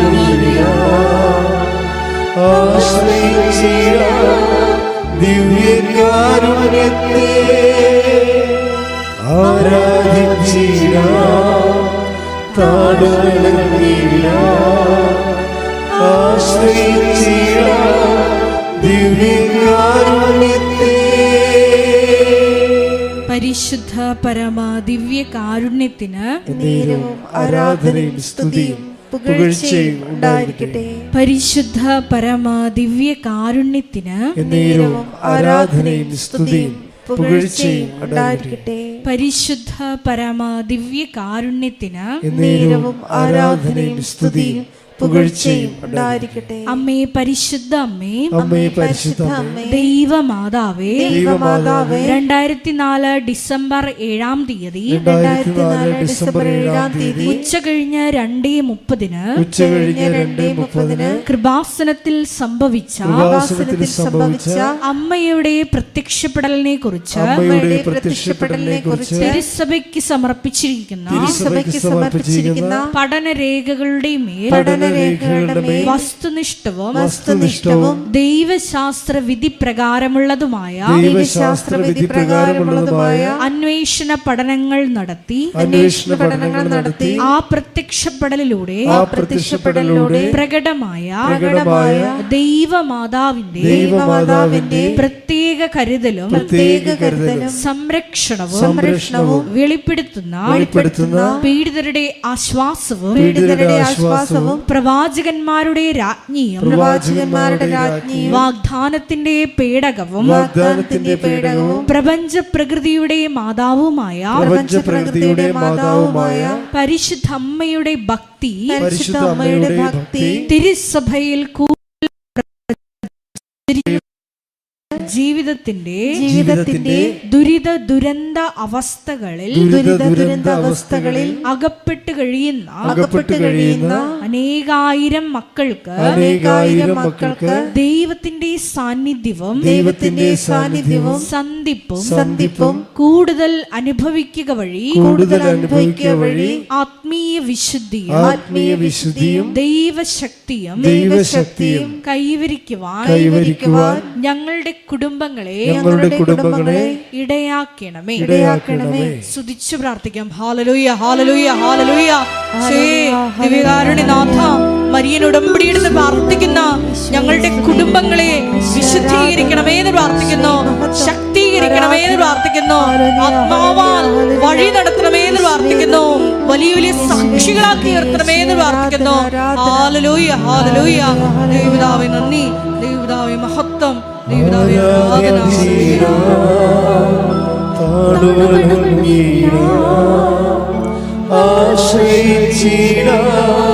ദിവ്യകാരുണ്യത്തെ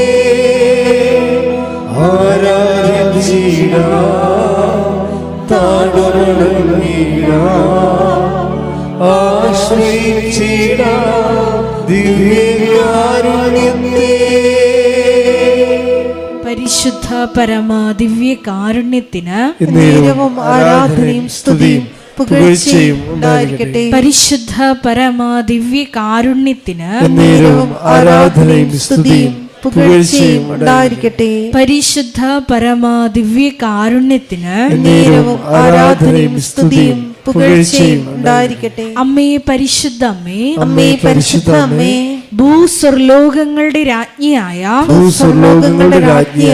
അങ്ങേയ്ക്ക് ഭൗമ സംരക്ഷണത്തിനായി പ്രപഞ്ച പ്രകൃതിയെ തന്നെ തിരുസഭ പ്രതിഷ്ഠിക്കുവാൻ ഈ പ്രത്യക്ഷീകരണം വഴി ഇടയാക്കണമേ. പരിശുദ്ധ അമ്മേ, ജപമാല മാതാവേ, സകല കൃപാസനം പ്രാർത്ഥനകളോടും ചേർത്ത് ഞങ്ങളിപ്പോൾ പ്രാർത്ഥിക്കുന്ന ഈ സമൂഹത്തിന്റെ പ്രത്യേക നിയോഗങ്ങളും മൗനമായിട്ട് നമ്മുടെ വ്യക്തിപരമായ പ്രാർത്ഥനാ വിഷയങ്ങളും സമാനമായിട്ടുള്ള ജീവിത ദുരിതങ്ങളിലൂടെ കടന്നു പോകുന്ന മക്കളെയും കൃപാസനത്തിൽ ജീവനോടെ പ്രത്യക്ഷയായ ദൈവമാതാവിൻ്റെ മധ്യസ്ഥയിൽ ദിവ്യകാരുണ്യ സന്നിധിയിൽ സമർപ്പിച്ച് നമുക്കൊരു നിമിഷം പ്രാർത്ഥിക്കാം.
അമ്മയുടെ പ്രത്യക്ഷീകരണത്തിന്റെ ഈ അനുഗ്രഹവേളയിൽ ഞങ്ങൾക്ക് സാധിച്ചു തരുവാൻ കനിയണമേ.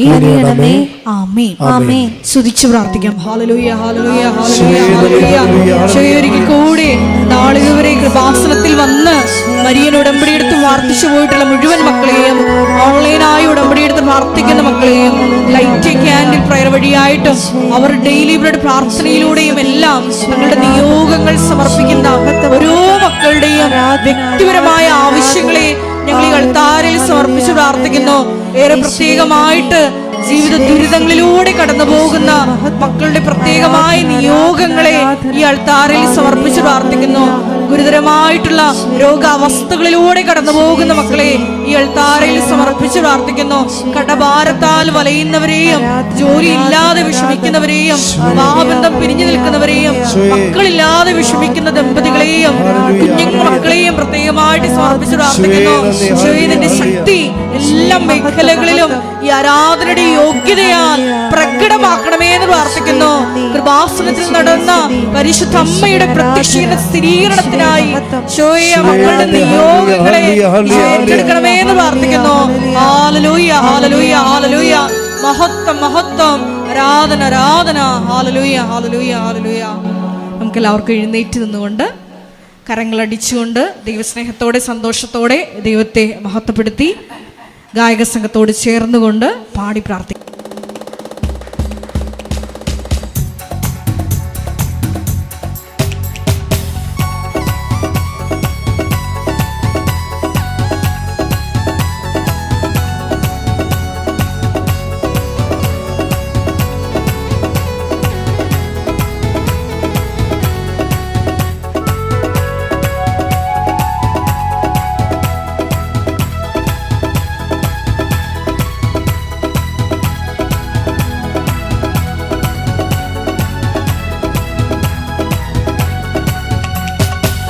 ആരാധിപ്പാൻ നമുക്ക് കാരണമുണ്ട്, കൈകൊട്ടി പാടാനേറെ കാരണമുണ്ട്.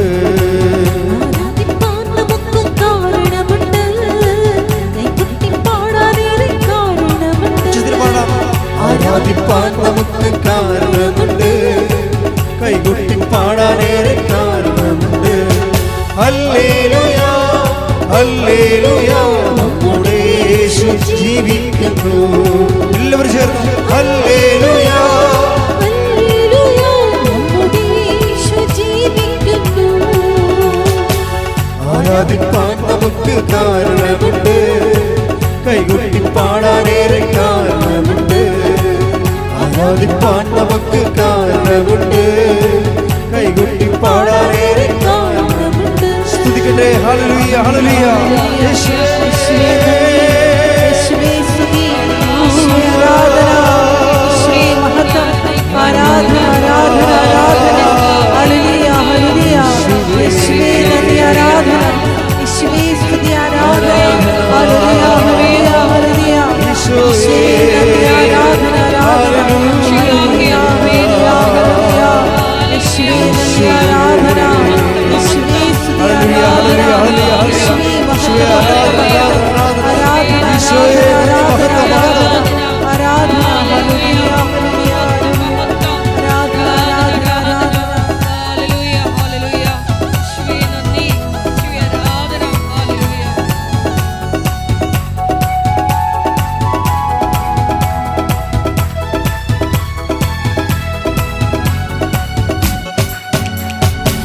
കാലുകളേറെ കുറെ വഴുതിപ്പോയി, ഒരിക്കലും ഉയരില്ല എന്നു നിനച്ചു. കാലുകളേറെ കുറെ വഴുതിപ്പോയി, ഒരിക്കലും ഉയരില്ല എന്നു നിനച്ചു. കാലുകളേറെ കുറെ വഴുതിപ്പോയി, ഒരിക്കലും ഉയരില്ല എന്നു നിനച്ചു. എന്റെ നിലവുകൾ ദൈവം മാറ്റി എഴുതി, നിന്നെക്കാൾ വഴുതുവാനിടവന്നില്ല. എന്റെ നിലവുകൾ ദൈവം മാറ്റി എഴുതി, നിന്നെക്കാൾ വഴുതുവാനിട. കരമുയർത്തി ഹല്ലേലൂയ, ഹല്ലേലൂയ, നമ്മുടെ യേശു ജീവിക്കുന്നു. ഹല്ലേലൂയ, ഹല്ലേലൂയ, നമ്മുടെ ആരാധിപ്പാൻ നമുക്ക് കാരണമുണ്ട്. കൈകൊട്ടി പാടാനേറെ കാരണമുണ്ട്. ആരാധിപ്പാൻ നമുക്ക് കാരണമുണ്ട്. കൈകൊട്ടി പാടാനേറെ കാരണമുണ്ട്. ഹല്ലേലൂയ ഹല്ലേലൂയ നമ്മുടെ യേശു ജീവിക്കുന്നു. ഹല്ലേലൂയ ഹല്ലേലൂയ നമ്മുടെ യേശു ജീവിക്കുന്നു. കൈകൾ കൂപ്പി കണ്ണുകളടച്ച് ഞാൻ നിങ്ങളുടെ എല്ലാ ആവശ്യങ്ങളെയും സമർപ്പിച്ചുകൊണ്ട് പ്രാർത്ഥിക്കുന്ന സമയമാണ്. വളരെ അനുഗ്രഹത്തിൻ്റെ ഒരു നിമിഷമാണ്. കർത്താവ് ജീവനോടെ എഴുന്നള്ളിയിരിക്കുകയും മാതാവ് ആ പ്രത്യക്ഷപ്പെടേണ്ട കാലത്തെന്ന പോലെ നമ്മുടെ കൂടെ മധ്യസ്ഥം വഹിക്കുകയും ചെയ്യുന്ന ഒരു ദൈവികമായ നിമിഷങ്ങളാണ്. കർത്താവേ, കൃപാസനത്താറെ ജീവനോടെ പ്രത്യക്ഷപ്പെട്ട പരിശുദ്ധ അമ്മയുടെ മാധ്യസ്ഥത്തിലെ ഞങ്ങളുടെ മക്കൾക്ക് വേണ്ടി പ്രാർത്ഥിക്കുകയാണ്. ഇവിടെ തീർത്ഥാടനത്തിൽ വന്നിട്ടുള്ളവരും ദൂരെ ഓൺലൈനായി ഇവിടെ പടി ധ്യാനം കൂടുന്നവരും അവിടെ മേലെല്ലാം കർത്താവേ, നിൻ്റെ തിരുമുറുവാർന്ന വലതുകരം, അനുഗ്രഹത്തിൻ്റെ അഭിഷേക കരം, അടിപ്പിണർ പോലെ വൈദാഘാത ദൈവികമായ ശക്തി അവരിലേക്ക് ആവസിക്കുന്ന സൗഖ്യത്തിൻ്റെ കരം കർത്താവ് നിങ്ങളുടെ മേൽ വെക്കട്ടെ. ശ്രുതിക്കട്ടെ. ഹല്ലേലൂയ ഹല്ലേലൂയ ഹല്ലേലൂയ യേശുവേ ഹല്ലേലൂയ ഹല്ലേലൂയ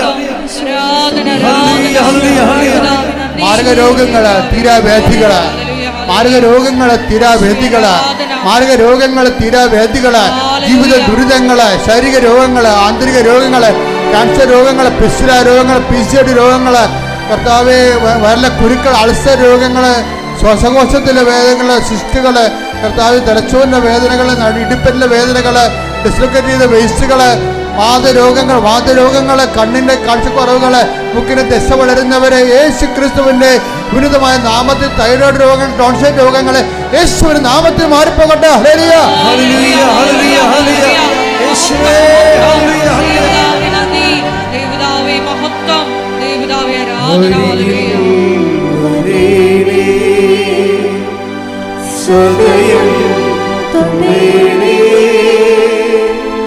സുഖമായി എന്റെ ഉള്ളം അരികിൽ വരേണേ സദയം തുടേണേ സുഖമായി എന്റെ ഉള്ളം. മക്കളെ, കണ്ണുകളടച്ച് കൈകൾ കൂപ്പി. അത് അച്ഛൻ നിങ്ങളുടെ ഭൗതിക സാഹചര്യങ്ങളുടെ തടസ്സങ്ങളായി മാതാവിൻ്റെ മധ്യസ്ഥയിൽ ഈശോ ഈ നിമിഷം എടുത്ത് മാറുന്ന സമയമാണ്. കർത്താവേ, അങ്ങയുടെ മക്കള് ജോലിയില്ലാത്തവരുടെ ഈശോയെ, സാക്ഷ്യത്തിൽ പറഞ്ഞ പോലെ ഉള്ള ജോലി കൊണ്ട് ജീവിക്കാൻ സാധിക്കാത്തവരുണ്ട് ഈശോയെ, അവിടെ വിഷയങ്ങൾ നീ കണ്ണിൽ നിന്ന് ഏറ്റെടുക്കണമെന്ന് പ്രാർത്ഥിക്കുന്നു.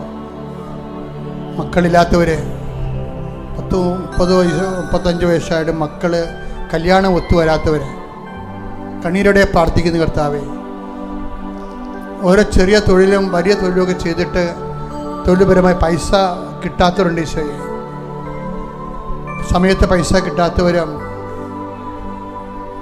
അതുപോലെ ചെറിയ തൊഴിലിന് കസ്റ്റമേഴ്സ് ഇല്ലാത്തവരും, ഏജൻസി പരാജയപ്പെട്ടവരും, പാർട്ട്ണർ വഞ്ചിച്ചവരുണ്ട് ഈശോയെ. അവരെല്ലാം അങ്ങ് സ്പർശിക്കണേ പ്രാർത്ഥിക്കുന്നു ഈശോയെ. ജപ്തി നടപടി നേരിടുന്നവരെ, വഴി ഇല്ലാത്തവർ, വെളിച്ചമില്ലാത്തവരെ, ഗവൺമെൻറ്റിൽ നിന്ന് ഓരോ പേപ്പർ കിട്ടാനുള്ളത് പേപ്പർ കിട്ടാതിരിക്കുന്ന തടസ്സമുള്ളവരെ, കർത്താവ് വസ്തു മാറ്റം ചെയ്യുന്ന കിട്ടാത്തവരെ, കർത്താവ് തരം മാറ്റി കിട്ടാത്തവരെ, അതുപോലെ തന്നെ മറ്റു തരത്തിലുള്ള വിഷമതകളിൽ ജീവിക്കുന്നവരെ, കർത്താവ് ഈ ഭവനം പണിയുന്നതിന് വേണ്ടിയുള്ള മാർഗങ്ങളൊക്കെ അന്വേഷിച്ചിട്ട് അതൊന്നും നടക്കാതെ ഈ മഴക്കാലത്ത് കഷ്ടപ്പെട്ട് ദുരിതം അനുഭവിക്കുന്നവരെ, കർത്താവ് മക്കളുടെ അഡ്മിഷൻ ഇനി ഒത്തുവരാത്തവരുണ്ട് ഈശോയെ, അവിടെ തന്നെ പരീക്ഷകൾ എഴുതിയിട്ട് ജയിച്ചിട്ടും അതിൻ്റെ റിസൾട്ട് വരാത്തവരുണ്ട് ഈശോയെ, അതുപോലെ കർത്താവ് പലതരത്തിലുള്ള പരീക്ഷകളിൽ ജയിച്ചിട്ട് കർത്താവ് അവർക്കൊരു മേൽഗതി എന്ത് ചെയ്യണമെന്ന് അറിയാൻ പാടില്ലാതെ മുന്നോട്ട് പോകാൻ നിവൃത്തിയില്ലാതെ ഇനി എന്ത് പഠിക്കണം, പരീക്ഷ തോറ്റിട്ട് ഇനി എന്ത് പഠിക്കണം, എന്ത് സെലക്ട് ചെയ്യണമെന്ന് അറിയാൻ പാടില്ലാതെ വിഷമിക്കുന്നവരുണ്ട് ഈശോയെ. അവരെല്ലാം സമർപ്പിച്ച് പ്രാർത്ഥിക്കുന്ന എൻ്റെ കർത്താവിൻ്റെ ഉന്നതമായ നാമത്തിൽ സഭയുടെ അധികാരത്തിൽ കുശടയാളത്തെ മാർഗതടസ്സങ്ങൾ, ജീവിത ദുരിതങ്ങൾ യേശുവിന്റെ നാമത്തിൽ മാറിപ്പോകട്ടെ. ഹല്ലേലൂയ ഹല്ലേലൂയ ഹല്ലേലൂയ യേശുവേ നന്ദി. ഹല്ലേലൂയ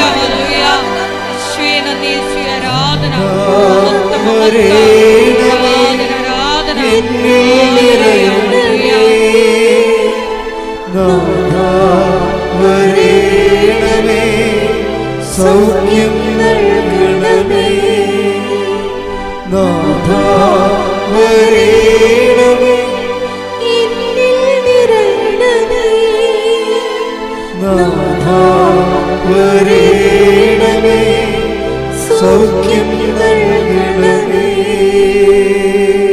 എല്ലാവരും മുട്ട നിൽക്കുക. ഈ ആഴ്ചയിൽ അച്ഛന്മാർക്ക് അച്ഛന് എനിക്ക് വാർഷിക ധ്യാനമാണ്. വെള്ളിയാഴ്ച വരെയാണ് ധ്യാനം.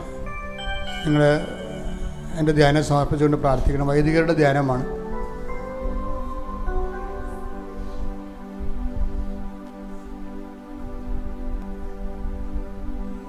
വ്യക്തിപരമായ ആവശ്യങ്ങൾക്ക് വേണ്ടി മൗനമായി പ്രാർത്ഥിക്കുക.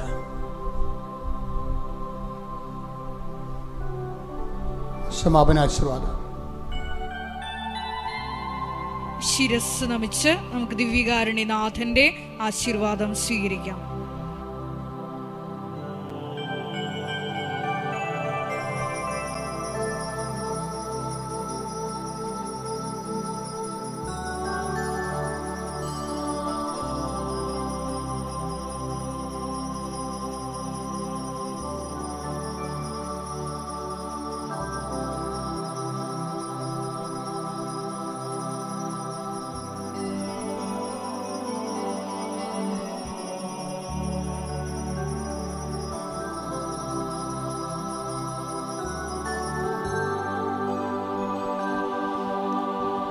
പരിശുദ്ധ പരമമാ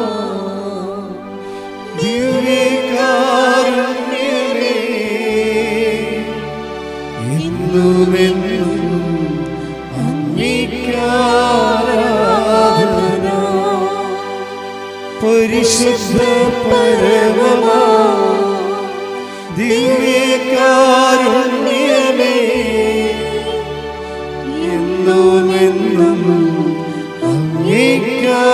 ആരാധന. പരിശുദ്ധ പരമമാ ദിവ്യകാരുണ്യമേ എന്നുമെന്നും അങ്ങേക്കാരാധന. ആവേ ആവേ ആവേ മരിയ ആവേ ആവേ ആവേ മരിയ. അറിയിപ്പുകളാണ് ഈ സമയം നൽകുന്നത്. കൃപാസനത്തിൽ എല്ലാ ദിവസവും മരിയൻ ഉടമ്പടി എടുക്കാനും പുതുക്കാനുമുള്ള അവസരം ഉണ്ടായിരിക്കുന്നതാണ്. അതുപോലെ തന്നെ എല്ലാ ദിവസവും രാവിലെ 10:30 ഇംഗ്ലീഷ് മരിയൻ ഉടമ്പടി ക്ലാസ്സും ഉച്ചകഴിഞ്ഞ് 1:30 ഹിന്ദി മരിയൻ ഉടമ്പടി ക്ലാസ്സും രണ്ടാം ചൊവ്വാഴ്ചകളിൽ തമിഴ് മരിയൻ ഉടമ്പടി ക്ലാസ്സും രാവിലെ 10 മണിക്ക് ഉണ്ടായിരിക്കുന്നതാണ്. കൃപാസനത്തിൽ സമർപ്പണ ജീവിതം നയിക്കാൻ ആഗ്രഹിക്കുന്ന യുവതികൾ, +2 ഡിഗ്രി പാസ്സായ കുട്ടികൾ 82 81 29 75 11 എന്ന വാട്സപ്പ് നമ്പറിൽ ബന്ധപ്പെടുക. അതുമല്ലെങ്കിൽ apparitionmissionaries@gmail.com എന്ന ഇമെയിൽ അഡ്രസ്സിൽ കോൺടാക്റ്റ് ചെയ്യുക. കൃപാസനം പത്രം 23 ഭാഷകളിൽ ലഭ്യമാണ്. നിങ്ങൾ ആയിരിക്കുന്ന ഇടങ്ങളിൽ ഏത് ഭാഷ കൊടുത്താൽ ദൈവജനത്തിന് ഏറ്റവും പ്രയോജനകരമാകും എന്നുള്ള ഭാഷകളാണ് ഉടമ്പടി എടുക്കുന്ന സഹോദരങ്ങൾ വാങ്ങിച്ചുകൊണ്ട് പോകേണ്ടത് എന്നുള്ള കാര്യം സ്നേഹപൂർവ്വം ഓർമ്മപ്പെടുത്തുന്നു.